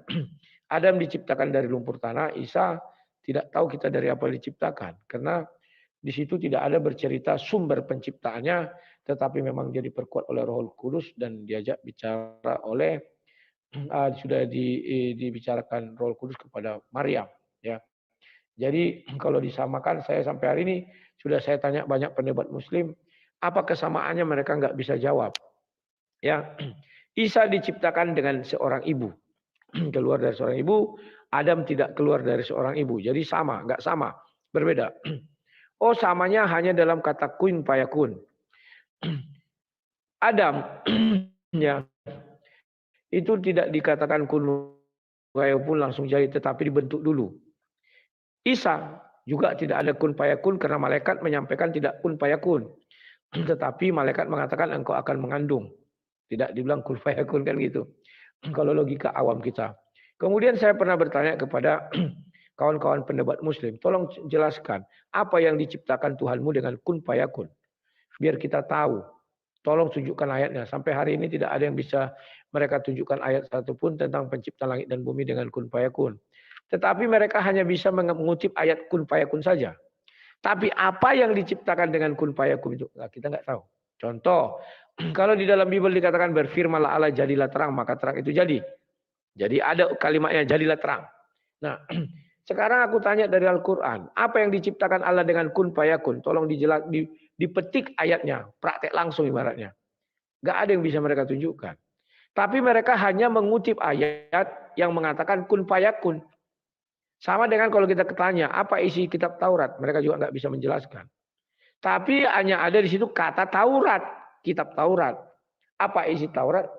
Wallahu alam, tidak ada yang tahu. Ya, maka karena ketidaktahuan mereka mau tak mau mereka lari ke Bible. Artinya mereka itu tergantung sama Bible. Makanya saya bilang, ya kan ada Taurat Allah SWT, ya itulah imani kalian. Karena kalau kalian imani Taurat yang ada di Bible tidak dikenal di situ alif lam lam ha. Yang dikenal di situ Elohim, Yahweh, Elroy, ma. Kan tidak ada alif lam lam ha. Jadi jangan itu kalian cari. Demikian juga ketika kita bertanya Injil, memang ada kata Injil. Tetapi apa isi Injil? Enggak ada. Ketika kita tanya, oh dia lari ke Matius, Markus, Lukas, Yohanes. Ketika kita balikkan lagi, apakah Allah SWT mengatakan penulis Injil Matius, Markus, Lukas, Yohanes? Coba carikan saya literasi Islam. Enggak ada yang bisa menunjukkan. Mana kenal Allah SWT sama Matius, Markus, Lukas, Yohanes? Sudah. Belum lagi kalau kata mereka, oh itu sudah diubah-ubah. Oke. Kemudian saya berilah mereka pengetahuan. Bahwa yang menulis Injil itu, atas seizin Allah, itu yang bernama Waraka bin Naufal. Jadi Injil Isa itu ditulis Waraka bin Naufal. Dari mana tahu? Dari Sahih Bukhari 3 sama Sahih Bukhari 6467. Ya sudah. Nah, sekarang pertanyaan kita, di mana Injil di mana Injil Waraka bin Naufal? Karena ketika Waraka bin Naufal nulis Injil, Nabi Muhammad masih hidup. Kemana kitab ini? Apakah Yahudi yang memusnahkan? Waraka bin Naufal tidak hidup di tanah Yahudi, tapi di Arab Saudi. Jadi besar kalau kita pertanyakan, jangan-jangan yang membakar kitab itu bukan orang Yahudi. Yang merubah bukan Yahudi. Orang Waraka bin Naufal kok yang menulis. Ada nggak bisa mereka tunjukkan literasi lain selain Waraka bin Naufal? Nggak ada. Yahudi yang mana yang menulis Injil? Nggak ada mereka bisa tunjukkan dasarnya. Tapi hanya Waraka bin Naufal yang menulis Injil. Paham ya? Oh, Allah SWT mengatakan Taurat, Injil, dan Zabur dari nggak ada itu kawan. Kalau Taurat iya dibuat situ buka kurung, tutup kurung. Injil nggak ada. Taurat, Zabur pun nggak ada diubah-ubah. Kemana kitab Zabur ini yang tidak diubah? Kok hilang juga? Kan lucu. Paham ya? Jadi itulah kawan beberapa hal yang harus kalian pelajari dan kalian pahami. Agar nanti kalian di dunia yang fana ini, apalagi orang-orang Kristen, mampu menghadapi mereka. Karena mereka dari sejak zaman dulu begitu masif menyerang keimanan Kristen. Jangan mereka membalikkan, Kristen yang duluan, tidak ada itu. Karena kita lihat akarnya dari mulai kitab suci. Karena kitab suci Kristen tidak ada menyinggung Islam. Karena Islam tidaklah ada pada masa itu. Tapi kitab suci Islam, mereka selalu menarasikan Nasrani adalah Kristen. Paham ya? Oke. Ya, kawan-kawan Islam, sudah 2 pertanyaan saya sampai malam ini tidak ada yang bisa menjawab. Kalau kalian merasa Zulkifli bisa menjawab, masuk kalian nanti ke channelnya, suruh dia menjawab. Kalau dia naik ke tempat saya, dia tidak akan berani. Ya, tadi pun saya lihat Rudi Simamora nantang dia. Kalau dia berani masuk, ku gigit kulit durian ini katanya. Kalau dia siap ditanyai Al-Quran, mana siap ditanyai Al-Quran? Tidak satu orang pun Muslim, pendebat Muslim yang berani ditanya Al-Quran, kecuali si Ilham. Tapi itu pun ya tadi kayak tadi itu. Menjawabnya dari Quran ya, jangan lari ke tempat lain. Silakan Pak Hanif Iskandar, selamat malam. Ya bang, selamat malam. Selamat malam bang. Silakan. Ya, tadi Bapak tanya apa sebab orang Muslim kata Yesus itu bukan Tuhan. Sebabnya Yesus itu manusia, dia dijadikan oleh Allah SWT. Jadi kita orang Islam panggil dia makhluk. Jadi dia bukan Tuhan, itulah sebabnya. Ya. Apakah saya boleh bertanya, Allah yang kau sembah itu Allah yang hidup atau yang mati? Yang hidup, Pak. Berarti makhluk. Makhluk kan ada makhluk hidup. Hidup makhluk dengan hidup Tuhan tak sama. Oh ya, hidup Tuhan bagaimana? Coba bisa jelaskan. Kalau Tuhan dia awalnya tak ada mula, Pak. Ya, kalau Tuhan awalnya tidak ada mula. Berarti Tuhanmu siapa namanya? Allah Subhanahu Wa Taala. Oke. Ketika Musa, apakah dia mengenal Allah SWT? Nabi Musa kenal, Pak. Kenal nggak sama Allah SWT dengan alif lam lam? Kenal. Oke. Ada nggak bisa kau tunjukkan fakta sejarah atau arkeologi yang mengatakan bahwa aksara daripada Musa itu alif lam lam ha? Dia fakta sejarah ni, Pak. Bukan, kalau fakta sejarah ni dia bukan kitab suci, Pak. Dia mungkin betul, mungkin tak betul. Ya. Tapi Al-Quran tu dah tentu kitab suci. Ya. Jadi kita lebih percaya kitab suci. Ya. Musa apakah berbahasa Arab? Musa Bani Israel dia bahasa Ibrani lah. Ya.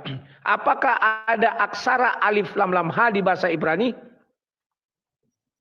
Yang pentingnya Pak, Tuhannya sama dengan Tuhannya orang Islam. Oke lah, kalau Bapak katakan sudah penting, saya tidak bisa lagi ngapa-ngapain. Terima kasih, selamat malam. Ya, selamat malam. Oke, ya terima kasih ya Pak. Ya, kalau di tempat saya, kalau udah keluar pertanyaan suka-suka Tuhan, wallahu alam, goib, yang penting itu iman saya nggak akan melanjutkan kawan. Mana bisa saya lawan kalau kalimat yang penting artinya ya udahlah itulah itu kan. Ya. Maka saya bilang kalau dia mengatakan Musa itu mengenal alif lam lam ha. Iya. Dengan catatan Musa yang berkebangsaan Arab. Tapi Musa yang di dalam Bible, Musa yang dalam Al-Quran kenal alif lam lam ha. Musa yang di dalam Bible tidak kenal alif lam lam ha. Yang kenal YHWH. Jadi sudah beda ya. Biarkan aja ada dua, nggak usah kita halang-halangi.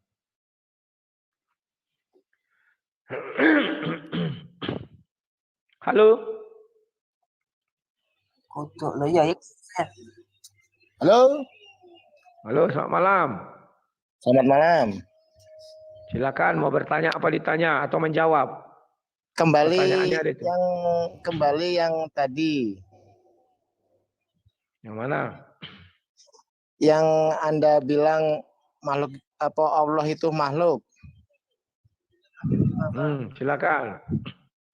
Kan Anda bilang Allah itu hidup apa mati dan ya kalau hidup berarti makhluk kan gitu versi Anda.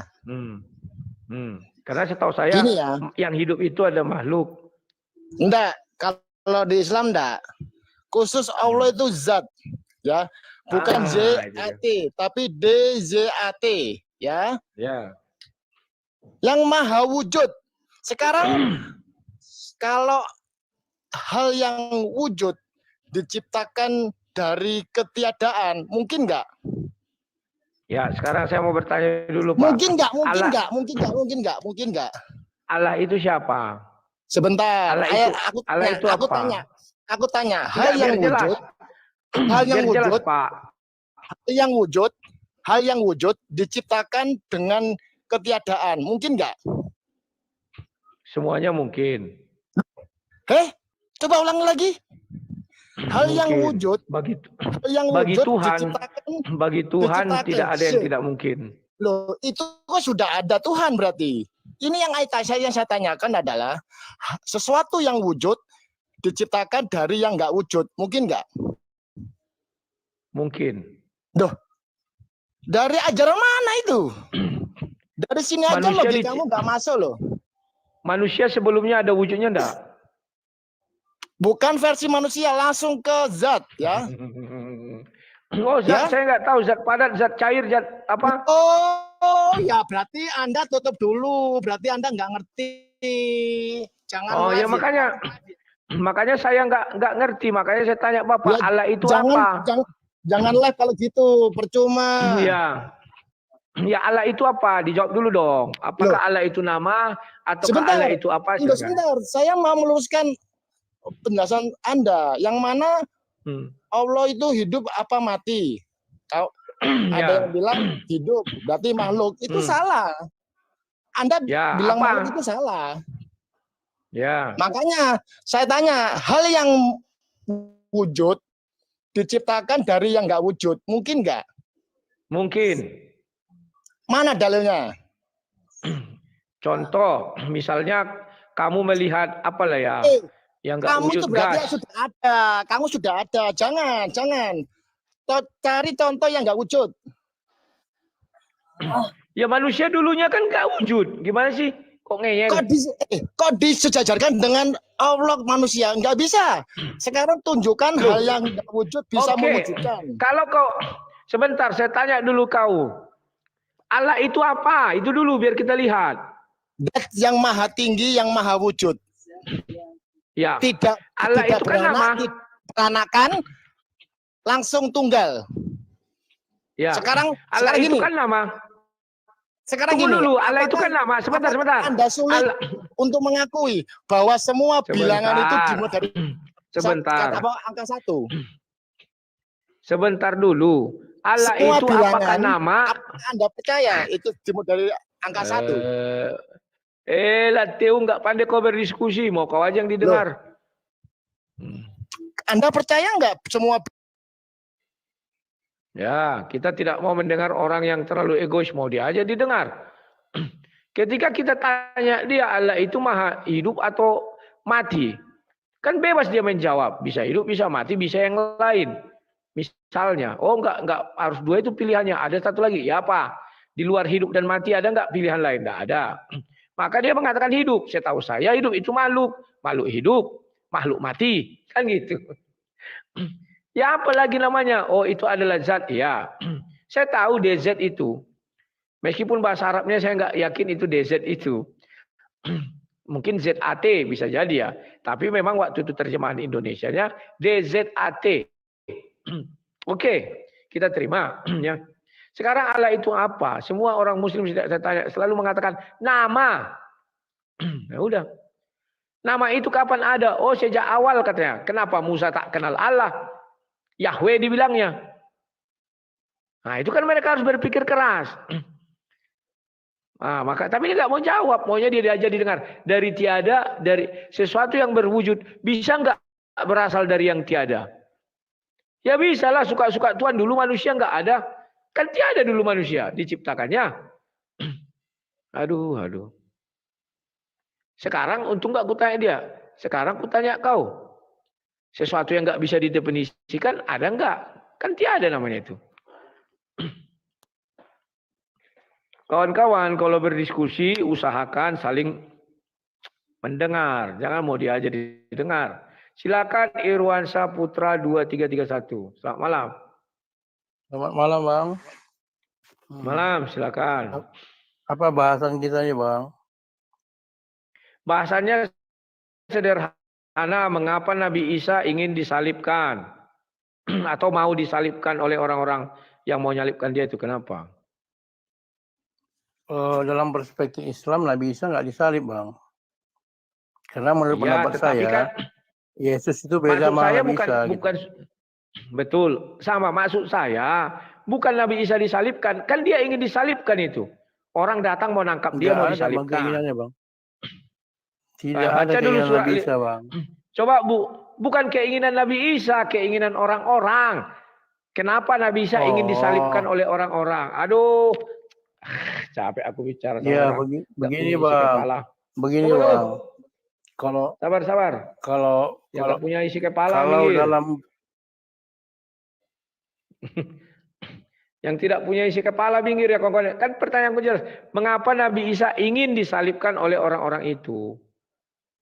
Nabi Isa mana ada ingin mau disalibkan? Memang nggak ada. Orang-orang yang mau nyalibkan. Masa dia mau nyalibkan diri sendiri? Tolong isi kepala ditaruh di tempat yang benar. The truth apa itu? Iya, Touch. Horas Bang, Horas.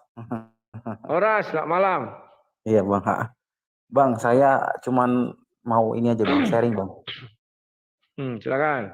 Saya Kristen Bang, jadi hari ini udah 2 kali Bang saya masuk room Islam, saya udah di-kick 2 kali Bang. Karena bahas masalah kenabiannya Muhammad. Maaf Bang, agak melebar dikit Bang ya. Bukan ke tema Bang ya. Tapi jangan Ini menghujat sedikit. ya. Enggak ngujat, saya enggak ngujat Bang. Jadi saya mempertanyakan terkait masalah pengangkatan Muhammad sebagai nabi yang saya pertanyakan tadi di room Islam Bang. Jadi saya bilang Muhammad itu kan sebelum jadi nabi kan umurnya 40 tahun pada saat itu. Dia didatangi mimpi, setelah didatangi mimpi lalu dia bertapa di Gua Hiro, lalu didatangi Nabi Jibril, disuruh baca Iqra. Iya 3 kali dia sampai bilang saya tidak bisa baca, dipertegas dia cuma 3 kali. Setelah itu akhirnya Nabi Jibril sendiri yang membacakan surat itu kepada dia. Nah, yang saya pertanyakan tadi sama teman-teman kita yang Islam, saya bilang itu kan klaim sepihak Muhammad yang menyatakan bahwa dia nabi setelah dia keluar dari Gua Hiro. Nah, sekarang bagaimana jawaban teman-teman? Saya bilang saksinya ada nggak saksi gitu loh? Ada nggak di ayat Al-Quran yang menyatakan bahwa saksinya bahwa Muhammad itu sebagai nabi kayak gitu loh? Kalau hanya pernyataan sepihak kan itu nggak bisa dipegang. Saya bilang seperti itu Bang. Jadi dia balik bahwa Bunda Maria itu katanya juga didatangi malaikat, itu tidak ada saksi gitu loh Bang. Maksud saya kira-kira jawabannya gimana Bang ya buat teman-teman muslim gitu loh Bang. Ya, terima kasih. Sebenarnya ya kalau kau baca Sahih Bukhari 3 siap, Bang, siap. Di situ kan Nabi sering melakukan ibadah katanya. menyendiri atau bertahanuts katanya. Kemudian di situ didatangi sesosok yang dia pun tidak mengerti dan tidak mengenal, maka disuruh bacalah dengan menyebut nama Tuhanmu. Maka dia pulang dan bercerita kepada Khadijah. Maka Khadijah yang mengenalkan bahwa itu adalah Allah. Ya. Kemudian dibawalah kepada Waraqah bin Naufal. Waraqah bin Naufal mengatakan itu Namus. Ya. Namus. Jadi dari situ, apakah Jibril juga mengalami ganti nama? Saya nggak tahu. Dari Namus menjadi Jibril. Ya kan, itu yang terjadi. Nah, Namus ini siapa kita pun tidak tahu. Karena katanya Namus ini seperti Musa bertemu dengan Namus. Maka kita bukalah Al-Quran. Saya menggali itu. Saya dapatlah surah 28 ayat 30, 31, 32, 33. Itulah saat pertama sekali Musa bertemu dengan Namus yang katanya itu. Saya nggak tahu apakah itu Namus atau tidak. Musa bertemu dengan Allah. Dia menjawab, akan dibilang situ waktu itu apa ya, surat 28 itu Musa, Allah memperkenalkan diri kepada Musa ya. Makanya saya bilang Namus ini siapa? Kalau memang literasinya seperti itu, ayat menjelaskan ayat, maka ketika si Waraqah bilang itu adalah sama seperti zaman Musa bertemu dengan Namus. Maka kita lihat di dalam Quran bertemu itu adalah ketika di surah 28 ayat 30, 31, 32, 33 itu, itulah pertemuannya. Ada juga di surah lain, contohnya di surah 19. Aduh, tapi tidak banyak digali siapa itu Namus.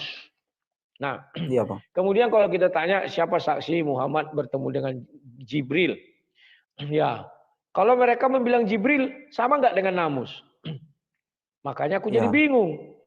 Berarti Waraqah ini sesat, karena dia bilang Namus, yang benar itu Jibril. Ya. Tapi ada mereka bilang Namus itu adalah sama dengan Jibril. Berarti Waraqah pernah bertemu dengan Jibril. Sehingga dia bisa mengatakan itu adalah Jibril. Jadi mereka serba salah. Karena nggak ada bukti Waraqah pernah bertemu dengan Jibril. Kalau Waraqah bertemu dengan Jibril, maka dia adalah nabi juga. Betul. Gitu. Tapi dibalik, harusnya, sebentar. Besok kau kalau masuk ke dalam room mereka, tanyakan ini kepada mereka. Semoga mereka bisa menjawab. Saya bukakan dulu. Ya, Bang. Balikkan dulu kameraku, sabar ya. Bilang, pertama kau buat sebuah pertanyaan. Apakah Muhammad bisa baca tulis? Pasti mereka akan jawab tidak bisa. Betul. Alias ummi. Nah, sekarang tanyakan. Ini lafaz Allah dalam bahasa Arab. Ya. Sudah. Tanyakan siapa yang menciptakan lafaz Allah ini? Kalau mereka bilang Muhammad, berarti Muhammad pandai baca tulis dong, bilang gitu. Kalau mereka bilang dibilangnya nggak tahu wallahu alam, ya sudah. Iya Bang. Karena yang menulis Muhammad kan tidak pernah menulis Al-Quran. Yang menulis Al-Quran adalah para sahabat. Nah, para sahabat menuliskan lafaz Allah itu dengan apa? Dengan inikah? Atau bagaimana? Atau alif lam lam ha? Alif lam lam ha ini gambar. Alif lam lam ha itu seperti ini. Ini alif lam lam ha. Awalnya tulisan Arab itu ini 1, 2, 3, 4. Kemudian menjadi ini. Siapa yang menciptakan tulis ini? Apakah Allah sendiri? Kan ini tulisan lafaz Allah. Berarti katanya nama ini berasal dari Allah. Berarti apakah Allah sendiri yang nulis? Ataukah yang menulis ini adalah Nabi Muhammad? Mereka akan terbentur dengan fakta Nabi Muhammad tidak bisa baca tulis. Hanya sang debater yang mengerti Nabi Muhammad bisa baca tulis. Kalau mereka katakan dari Allah, maka bawa ke Musa. Ketika menerima Ten Commandment, kok nggak ditemukan lafaz ini? Atau di kitab-kitab Yahudi, Musa nggak ditemukan lafaz ini. Berarti biar aman, Musa Arab itu. Bukan Musa yang sesungguhnya Musa. Iya Bang. Oke. Jadi makanya saya bilang tadi Bang, dari sekian nabi yang kamu percaya, saya bilang kan hanya Nabi Muhammad yang berasal dari Arab. Saya bilang seperti itu toh Bang. Selainnya tidak ada nabi yang selain dari Arab. Nah, itu aja sebenarnya bagi saya udah janggal, saya bilang gitu. Itu yang pertama, Bang. Makanya mereka langsung nyerang saya dengan pertanyaan seperti ini, Bang. Kalau memang pertanyaan kamu seperti itu, gimana kalau saya balik? Ya, oke, saya bilang, saya terima pertanyaannya. Ada nggak saksi ketika malaikat datang kepada Maria menyatakan bahwa sebentar lagi kamu akan melahirkan, mengandung Yesus seperti itu, nah Bang, ada nggak saksinya? Itu kan pernyataan Maria. Nah, jawabannya gimana, Bang? Mereka kok pintar sekali gitu membalikkan gitu. Kira-kira jawabannya gimana, Bang, ya? Yang bijak, Bang, ya? Ya, itu masih untung mereka mengatakan seperti itu. Mereka kan selalu cari remis. Betul, Untung Bang. nggak dikatakan sama kau, siapa yang menyaksikan Musa lagi, kalau orang tuh bilang kan suka mengejek-ngejek, katanya. Siapa yang bisa menyaksikan? Ya, jawabnya begini. Begini. Ya, Bang. Di dalam Bible itu setiap malaikat datang kepada Nabi, kita bicara Nabi dulu bilang. Ya. Semua Nabi didatangi malaikat, pertama Nabi itu kenal bahwa itu adalah malaikat. Dan selalu menjawab, ya Tuhan. Kalau nggak percaya, sebutkan Nabi mana yang didatangi Tuhan, dia menolak. Dia tidak kenal Tuhan. Bilang aja. Betul. Setiap malaikat datang kepada seorang Nabi, pasti dia menjawab, ya Tuhan. Bahkan di dalam Quran juga begitu. Hanya Nabi Muhammad di dalam hadis itu mengatakan nggak apa dia gelisah, bergelut kan. Betul, Ya. Bang. Dia Bagaimana? juga nggak tahu, Bang. Ya. Kalau ditanya siapa saksi Maria? Nah, kalau Maria ini, malaikat itu kan permisi dulu, memperkenalkan diri. Betul. Baru dia berbicara. Ya. Memang kalau ditanya siapa saksi, ayat Alkitab memang tidak menjelaskan siapa teman Maria di sini. Tapi Maria kan bukan nabi. Betul. Kita kan bicara nabi. Bicara nabi, Jangan betul, nanti Bang. kita bicara nabi. Kalau Maria itu nabi, maka betul pasti ada saksinya, bilang aja. Nah, tetapi ketika Yesus lahir, saksi kan banyak. Betul. Ketika Isa lahir, siapa saksinya? Memang nggak ada lah. Makanya, Bang, saya bilang, Bang, pernyataan Muhammad itu kan klaim sepihak dari dia. Artinya saya bilang, kalau besok saya menyatakan saya Nabi ke-17, kamu percaya nggak sama saya? Saya bilang gitu, Bang. Saya bukan menghina, maksudnya tuh kalau hanya klaim sepihak bahwa saya Nabi dan segala macam kan tanpa saksi kan, saya pikir kan itu nggak fair, Bang. Itu yang saya mau tanyakan ke mereka, Ya. Bang, tadi, Bang. Sebenarnya bukan tanpa saksi. Bilang aja lah seluruh nabi ketika malaikat datang kenal. Tak ada nabi yang mengatakan, oh siapa kau? Saya nggak kenal. Begini, tidak ada itu. Semua kenal. Oh iya, ini malaikat Tuhan. Mulai dari Ibrahim juga begitu. Baca aja kitab mereka. Betul, Bang. Kalau dibilang siapa saksi Maria, kan malaikat itu datang bukan hanya kepada Maria, juga kepada Yusuf. Betul, Pak Yusuf. Bang, izin, Bang, saya juga tadi bilang seperti ini, Bang. Kan 40 tahun dulu kan Muhammad, Bang, baru didatangin mimpi dan dia bertapa seperti itu. Saya bilang sebelum 40 tahun dia tahu nggak bahwa dia itu nabi? Malah dijawab mereka, memang Muhammad tidak tahu bahwa dia nabi. Dia umur 40 tahun baru dia nabi lah. Saya bilang kok kayak gitu? Karena nabi itu kan pasti ada tujuan kan, Bang. Hadir ke dunia ini kan jelas karya dan tujuan seperti itu, bahwa kedatangan nabi itu untuk itu seperti itu. Halo, besok balik pertanyaannya. Sebelum Muhammad berumur 40 tahun atau sebelum didatangkan Jibril, agamanya apa? Tanya aja. Mereka pasti akan mengatakan, wah agamanya itu kan Islam. Kan pasti begitu dia. Betul. Kalau memang sudah Islam, kenapa dia nggak kenal malaikat yang datang? Iya, betul. Wah, dari mana kau tahu Islam ada pada zaman itu? Pasti dia akan mengatakan bahwa ayahnya Nabi bernama Abdullah. Betul. Ya kan begitu. Loh, iya, Bang. Kau harus punya pengetahuan. Sebelum ayahnya Nabi bernama Abdullah, orang Kristen juga sudah ada bernama Abdullah. Abdullah bin Abu Bakar Muhammad. Waduh, baru itu tahu seorang saya, martir yang juga, ya nanti cari aja di situ kata di Wikipedia Allah. Dijelaskan nanti bahwa Allah itu sebelum Islam ada sudah ada, yakni digunakan oleh kaum Quraisy kafir dan juga orang Kristen. Nah, orang Kristen yang pertama pakai itu di dataran Arab namanya seorang martir Abdul Allah bin Abu Bakar Muhammad. Nah ini Itu ditemukan dari apa namanya itu ya, artefaknya atau peninggalan sejarahnya berupa cincin. Dia wafat 532. Jadi sekitar 32 tahun sebelum Muhammad lahir. Ya, dia wafat. Kemudian ada namanya Habib Najah. Itu langsung dari Antioquia pada zaman Rasul Paulus itu. Berangkat ke negara Arab untuk memberitakan Injil. Dia juga menggunakan kata Allah kok. Betul, Bang. Ya.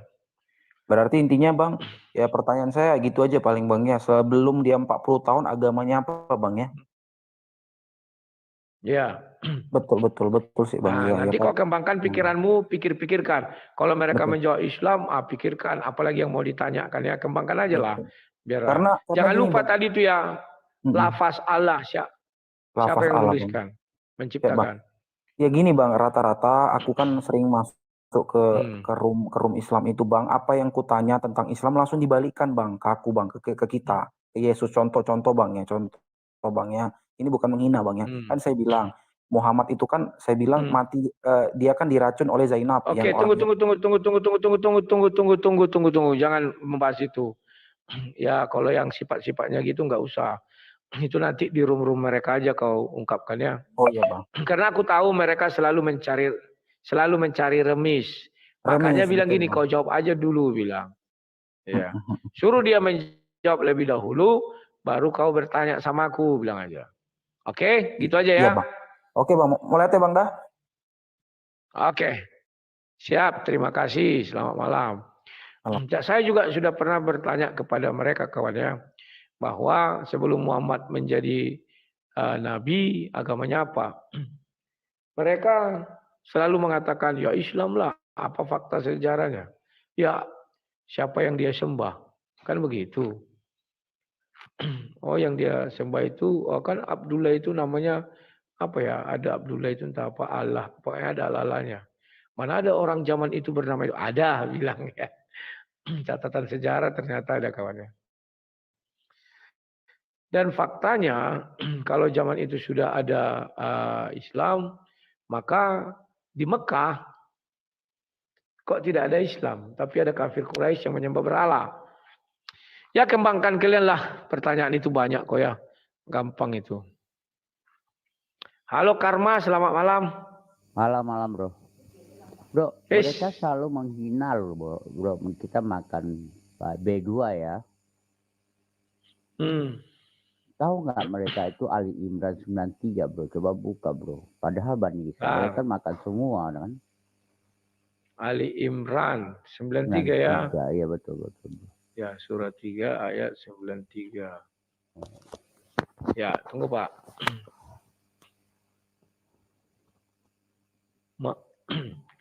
Semua makanan itu halal bagi Bani Israel. Kecuali makanan yang diharamkan oleh Israel. Buka kurung tutup kurung Yakub. Atas dirinya sebelum Taurat diturunkan. Katakanlah buka kurung tutup kurung Muhammad. Maka bawalah Taurat lalu bacalah. Jika kamu orang-orang yang benar. Silakan. Ini menjadi masalah bro. Tahu nggak? Kamu tahu nggak kapan Allah mengharamkan babi? B2. Kan setelah Nabi Muhammad. Ya kalau menurut Al-Quran. Coba deh. Menurut Al-Quran kan? Ya, kalau menurut Al-Quran, ya pas zaman Muhammad lah. Mas zaman Muhammad toh? Berarti di atas 40 tahun. 40 tahun. Benar tidak? Berarti sebelumnya apa dia makan babi enggak? Ini pertanyaan saya. Enggak tahu Pak, aku enggak ikut-ikutan. Jadi kadang-kadang pertanyaan ya. Ini lagi bro, kan di bawah nih coba. Di bawah itu katakanlah Nabi Muhammad bawalah Taurat lalu bacalah jika kamu orang-orang benar. Berarti orang yang nggak benar itu nggak baca Taurat toh? Betul. Itu pertanyaan ini susah ya mereka menjelaskan ini. Susah toh? Sangat susah bagi mereka. Iya benar. Sangat susah itu ya. Mereka akan kelabakan untuk menjawab ini kayaknya. Sampai sekarang saya masih bingung. Mantap. Harus dipertanyakan sekali lagi sama mereka. Apakah mereka baca Taurat? Kalau sama Injil juga ada itu Injil. Tapi ini yang jelas sekali, Pak. Sangat jelas. Ya toh? Nah. Sampai bingung mereka itu. Perasaan mereka bingung, nggak pernah baca Taurat, tidak termasuk orang-orang yang benar itu. Dan yang hebat lagi di sini, kecuali makanan yang diharamkan oleh Israel. Jadi yang mengharamkan makanan itu bukan Allah tapi Yakub. Kan ini atas dirinya, sebelum Taurat diturunkan. Iya, Taurat diturunkan. Mereka nggak baca Taurat, berarti mereka nggak tahu apapun yang terjadi di situ. Mereka harus mencari Taurat dulu lah, baca dulu lah ya. Menurut saya.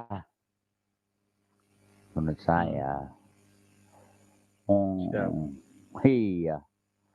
Enggak jalan, bro. Jalan apa, Pak? Gerejanya. Oh, sudah mulai jalan tadi, Pak. Kemarin hari Sabtu udah jalan. Tadi aku nggak bisa karena aku ada tamu. Habis ada tamu, aku diskusi sama si Ilham. Habis itu hujan, lewat ya. Besok lagi. Agak susah juga ya ke hujan ya. Hujan ya musim hujan di sini, Pak. Ya, agak susah untuk kerja.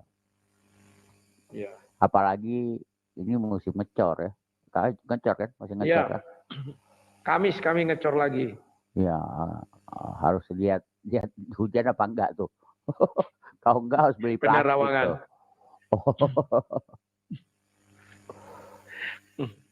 Iya. Oh ya, santai-santai aja. Kan masih jalan terus kan? Masih, Pak, masih jalan. Oh iya, masih senang lah. Belum ada yang apalah. Kemarin sempat berhenti 3 hari, tapi ya puji Tuhan lah ada yang telepon memberikan bantuan lah. Oh ya bagus lah. Di mana sekarang aktif Pak? Di tempatnya Pak apa Pak Bom atau Pak apa itu? Oh saya Pak Kile. Saya amburadur saya. Amburadur. Kesana kemari. Ya kesana kemari. Pertanyaan saya mereka masih bingung. Ya memang gitu, kita harus menyebar. Hit and run. Hit and run. Saya tergantung ganti mana. Terus. Saya kan tergantung rumah gitu. Saya kan periksa mana ada kambing yang naik, ya kan? Kita cari kambing lah buat disate. Sate kambing. Gitu.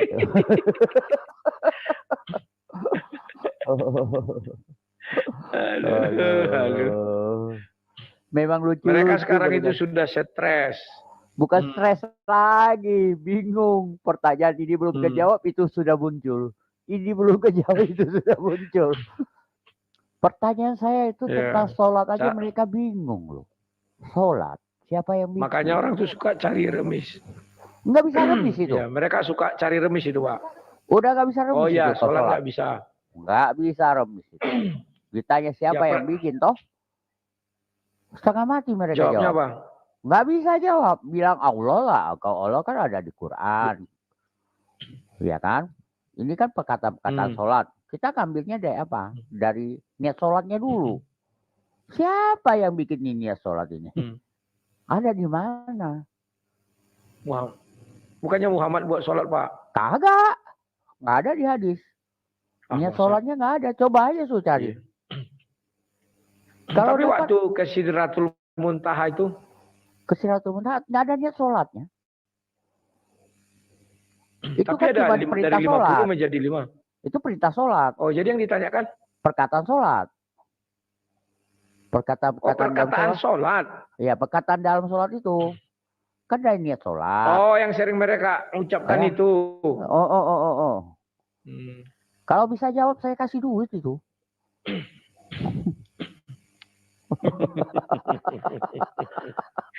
Wah, baru tahu aku. Coba kau baca dari niat sholatnya dulu. Di mana terdapat perkataan niat sholat itu? Nyarinya setengah mati mereka. Gak bisa suruh mereka jawab. Gak bisa jawab kasih gopek aja itu nggak apa-apa.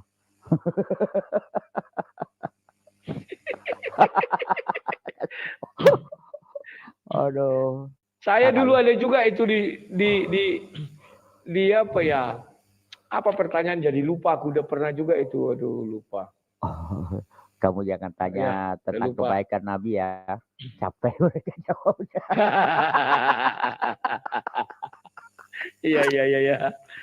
Waduh. Nah, Oh, aduh, pusing mereka pusing. Masih kurang apa itu barang? masih atapnya kurang Pak, karena itu Oh, pakai baja ringan nanti. baja ringannya. Oh, Itulah yang baja. paling besar biayanya. Udah terkumpul berapa Kayu itu? sulit dicari sekarang. Iya. Sekitar 50-an itu Pak nanti. Wah, berat juga ya. Iya. Makanya nanti ya kalau ada beberapa orang kan jadi ringan lah. Iya Nanti sih. bisa apa ya. Gitu dia Pak. Kau terpaksa banget Ya, bertelepon mudah-mudahan aku Pak. lah.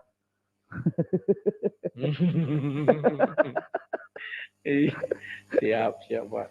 Kalau terpaksa banget itu. Siap. Saya Saya juga masih cari dana buat ini nih. Buat ini orang yang bisa berapa? menjawab saya. Menjawab. Jadi itu siap-siap aja. Siapa tahu ada yang bisa jawab. Oh ya toh, repot. Atau tantang Coba juga ya. pertanyaan tadi apa Pak? Pertanyaannya tadi apa mengenai sholat itu? Sholat. Pertanyaan sholat. Iya. Itu dari kan ada, dari niat sholat kan ada ucapannya kan. Ucapan niat sholat harus ada loh. Itu wajib dan tidak boleh salah baca. Ya kan? Terus ada tahiyat awal, tahiyat akhir. Itu siapa yang ciptain itu? Itu siapa? Oh Coba. itu. Iya. Coba kau baca lagi tahiyat awal. Tahiyat awalnya paling inilah. Kau baca dulu lah. Kalau Tuhan kita kan nggak butuh berkat toh. Iya. Coba kau baca lagi yang itu. Tuhan kita Nanti kan aku cari membagi tahu. berkat. Pusing mereka dari jawaban saya, pertanyaan saya. Sampai kelabakan mereka itu. Iya. Akhirnya terjawab sesuai dengan Alkitab. Saya bertanya. Alkitab kan mengatakan bahwa mereka hanya membuat ini kan, ada itu kan. Nabi palsu itu, yang nabi palsu itu kayak Alkitab itu coba. Mereka cuma menghafal dan mengucapkan ini semua itu yang dibikin manusia itu. Itu saja itu pas kena. Ibadah sia-sia. Ibadah sia-sia. Iya ada itu di Alkitab. Tapi udah gede juga ya, 2 tingkat ya itu gerejanya. Bukan 1 tingkat Pak, cuman yang di depan di dak. Tidak ya. Apa nggak terlalu ini nggak Jo? Agak ini nggak? Agak lebar nggak? Aku lihat lebar sekali tuh. 10 kali 20 meter lah ruang bagian dalamnya. Iya, tapi depannya gimana kamu bisa kuat nggak? Kuat Pak, kan hanya 4 meter. Oh, 4 meter. Ya 4 meter kali 10. Ada Jadi tiang dibuatnya begini-begini aja. Tapi aku nggak pakai tiang lagi. 4 meter. Oh, itu berarti harus kencang juga. Itu bisa dinaikin nggak itu yang depan itu? Ya, memang diciptakan 1 tingkat berarti depan enggak, Pak. Jadi nggak dinaikin. Jadi nggak atasnya nggak dinaikin Enggak. gitu. Cuma Enggak, sebagai hanya dak aja. dak aja. Oh, dak aja. Iya. Oh, Karena kalau dak aja. bisa ngangsur. Kalau baja ringan enggak bisa ngangsur. Tapi rencananya nggak untuk dinaikin kan? Enggak. Memang enggak untuk dinaikin, Pak. Meskipun aku buat apanya enggak untuk naikin. Oh ya, soalnya kalau untuk dinaikin aku lihat tiang kamu agak kecil. Tiang dalamnya. Betul. Kecil banget. Kecuali kecil-kecil banyak Kalau yang yang- apa-apa. Ya, kalau yang di tengah itu kan karena baja ringan 10 meter kupikir bisa lah kuat itu dibuatnya.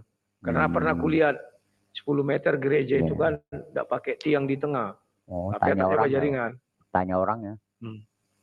Ya, Tanya orangnya bisa nggak? bisa Itu Pak. ya. Orang-orang baja ringan aku tanya, bisa katanya. Bisa. Oh, keren ya. Oke, Ya, penyaringan. oke. Mengikatnya dikasihlah apa di antara baloknya itu dikasih juga balok lain. Oh iya. Nah, Jadi jadi sekarang di atas itu ngecor. ada balok-balok. Iya, ngecor hari Kamis, Pak. Oh, Hari udah. ini tadi masih membuat rangka drop zone-nya itu. Oh, Udah mau selesai lah itu besok. oh, besinya cukup itu. Sudah kupesan kemarin, udah cukup lah. Tinggal semen lagi hari Kamis ini. Oh ya. Cuman kalau Satu sak pakai berapa sih? cor di tempat kami ini sekarang 77, kemarin 75. Naik ya. Ya, karena kan Butuh musim berapa proyek. sak itu? Kalau butuhnya berapa sak? Kalau hanya untuk ngedak itu paling 20 sak itu, Pak. Nggak sampai lah. 20 sak. Oh. Ya udah aku kasih sekitar 20 sak lah 1 cukup juta lah ya. lah. Udah pesan aja. Bisa Pak, bisa. Pesan aja saya bayar. Siap Pak. Masih tetap yang Siap. lama ya? Aman Pak. Masih Pak. Oh ya. 20 sak doang kan?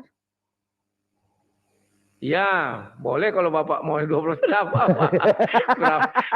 Berapapun kita terima. Ya ilah, Masya Allah. Maunya. Ya nggak apa-apa. Nanti melantai lagi. Tapi untuk Ya. dak aja kan, memang segitu dak aja. Nanti ada memplester, melantai, ya masih banyak Bapak. Aku tahu. Tapi kalau plester apa tipis saja kali ya? Apa jangan sampai tebal banget ya? Soalnya kamu pakai Ya, itu tipis sih. saja Pak. Yang harusnya penting kau rata. pakai batak, bukan batako ya, itu pakai itu bata ringan ya. Oh, Itu lebih di tempat rapi. kami sulit kali itu Pak, bata ringan. Oh, Iya iya tahu. kah? Kalau bisa Ya, harusnya itu masih kalau sulit itu cari lebih tempat tipis. kami. Itu lebih tipis cara kerjanya. Oh, biasanya kalau aku Hmm. mau pakai curang, aku langsung tempel apa tuh, tempel keramik sama. Gua langsung tempel keramik. Nggak di Ya. ini lagi. Nanti gitu. Nggak diaci. Nggak aci lagi, langsung keramik. Ya bret. Kurang ajar. Ya, daripada aci lagi, ya, mendingan keramik langsung tipis. Ya. Oh, coba ya, kalau itu Rencana kan udah juga nggak nanti bisa. gitu, Pak. Bukan, itu udah nggak bisa, soalnya kamu punya nggak lurus. Dinding kamu nggak lurus, harus Iya. dilurusin. Yang repotnya dilurusin. Tapi ya nggak apa-apa sih. Tapi untuk ya paling kamu aci lah. Ya oke lah. Ya, ntar aku pesan Siap. aja 20. Cuma 20 kan? Siap Pak, siap. Oh. Ya, terserah Bapak lah. Kalau ditanya aku cuman. Iya. Aduh, ya. Tunggu aku kali dulu lah, Aku kali nih. Aman, Oh, Pak. aman itu, aman lah, itu aman lah, itu aman lah. Ya. Makanya gue bilang aman itu.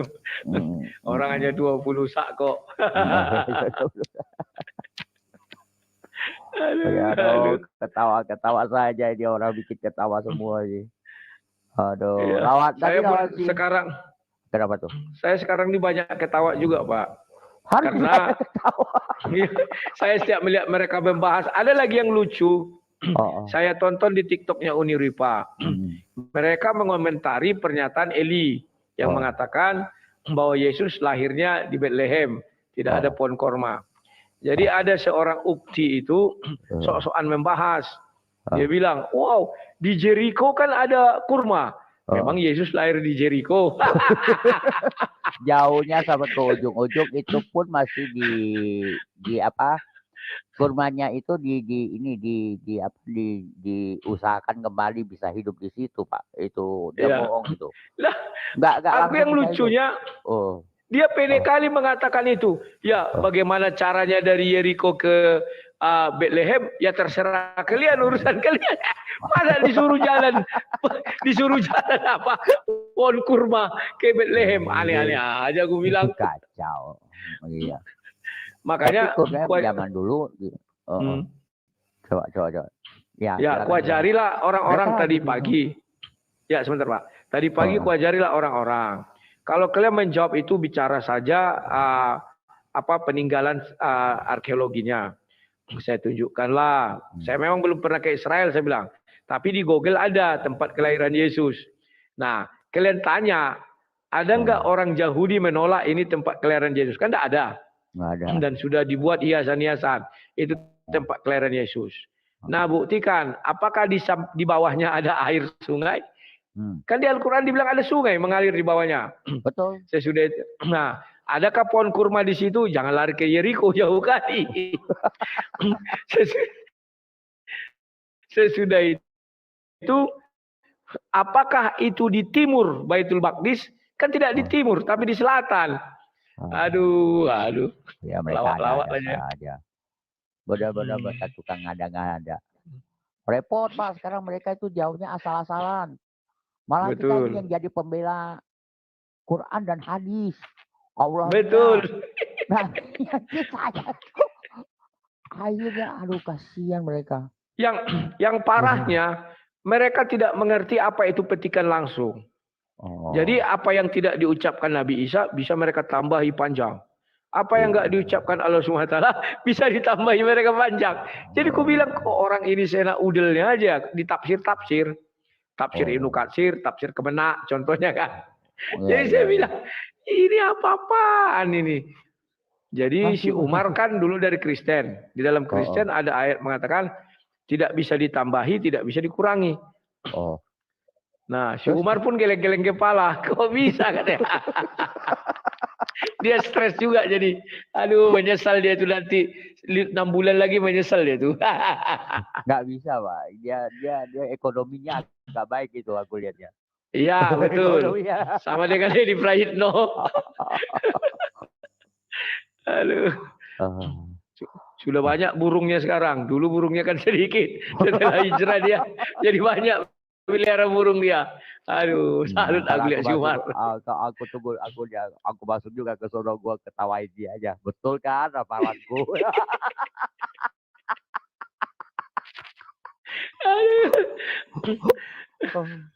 Lawak aja. Pusing ya. Udah, ntar aku kirim 20 aja ya. Datang aja besok aja. Siap. Ini udah malam. Ya. Oke, Pak. Ntar aku kali ya. Nggak salah itu kan? Enggak salah, Pak. Oke. Ya, udah 20 cukup Terima lah ya. kasih, Pak. Udah, oke. Siap. Thank you lah. Selamat malam, Pak. Malam. Yuk. Kawan-kawan yang antri sudah banyak ini kawan. Aduh, aku kerongkonganku sudah pedih juga ya. Dan ini sudah 2 jam. Pak Bito, aduh maaf kali Pak Bito. Pak Bito ini bagus ya. Kalau dia menyampaikan secara literasi. Tapi apa mau aku bilang ya? Ini banyak kali masih aduh. Gini aja lah. Minta maaf lah aku sama kalian ya. Sudah 2 jam kawan. Aku kerongkongan panas. Makanya aku tadi dikit-dikit minum. Suaraku sudah agak serak ya. Jadi kawan-kawan. Aku mohon maaf lah dulu ya. Sampai di sinilah dulu pertemuan kita. Besok kita lanjutkan lagi ya.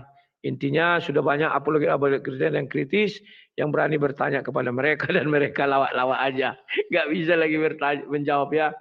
Dan kalimat-kalimat itu sebenarnya sudah gampang diolah. Tapi aku nggak tahu mengapa mereka itu kalau kita lihat tafsirnya kadang jauh daripada apa kalimat yang diucapkan ya.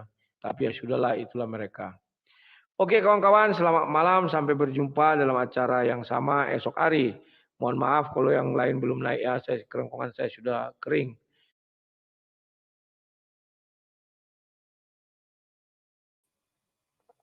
Ya, kawan-kawan yang di YouTube, begitulah dulu perjalanan kita malam hari ini. Itulah dulu yang bisa saya sampaikan ya. Terima kasih tadi sudah ada yang mau membantu semen 20 sak. Ya. Saya apapun saya terima kawan. Mau semen, mau besi, mau bata. Bata juga kami butuh untuk pastorinya itu ya. Apa namanya itu? Gedung WC sama pertemuan. Batu kami pun sudah dikit lagi ya. Nanti kami kumpul-kumpul dulu itulah dilanjutkan ya. Bagi siapa saja yang mau melempar batu bata silakan. Saya tidak menutup diri. Apapun itu kami terima ya. Ya begitulah dulu kawan. Sekian dan terima kasih. Apa lalat ini. Sampai jumpa, salam sang debater, sehat selalu, Tuhan Yesus memberkati kita semua. Amin.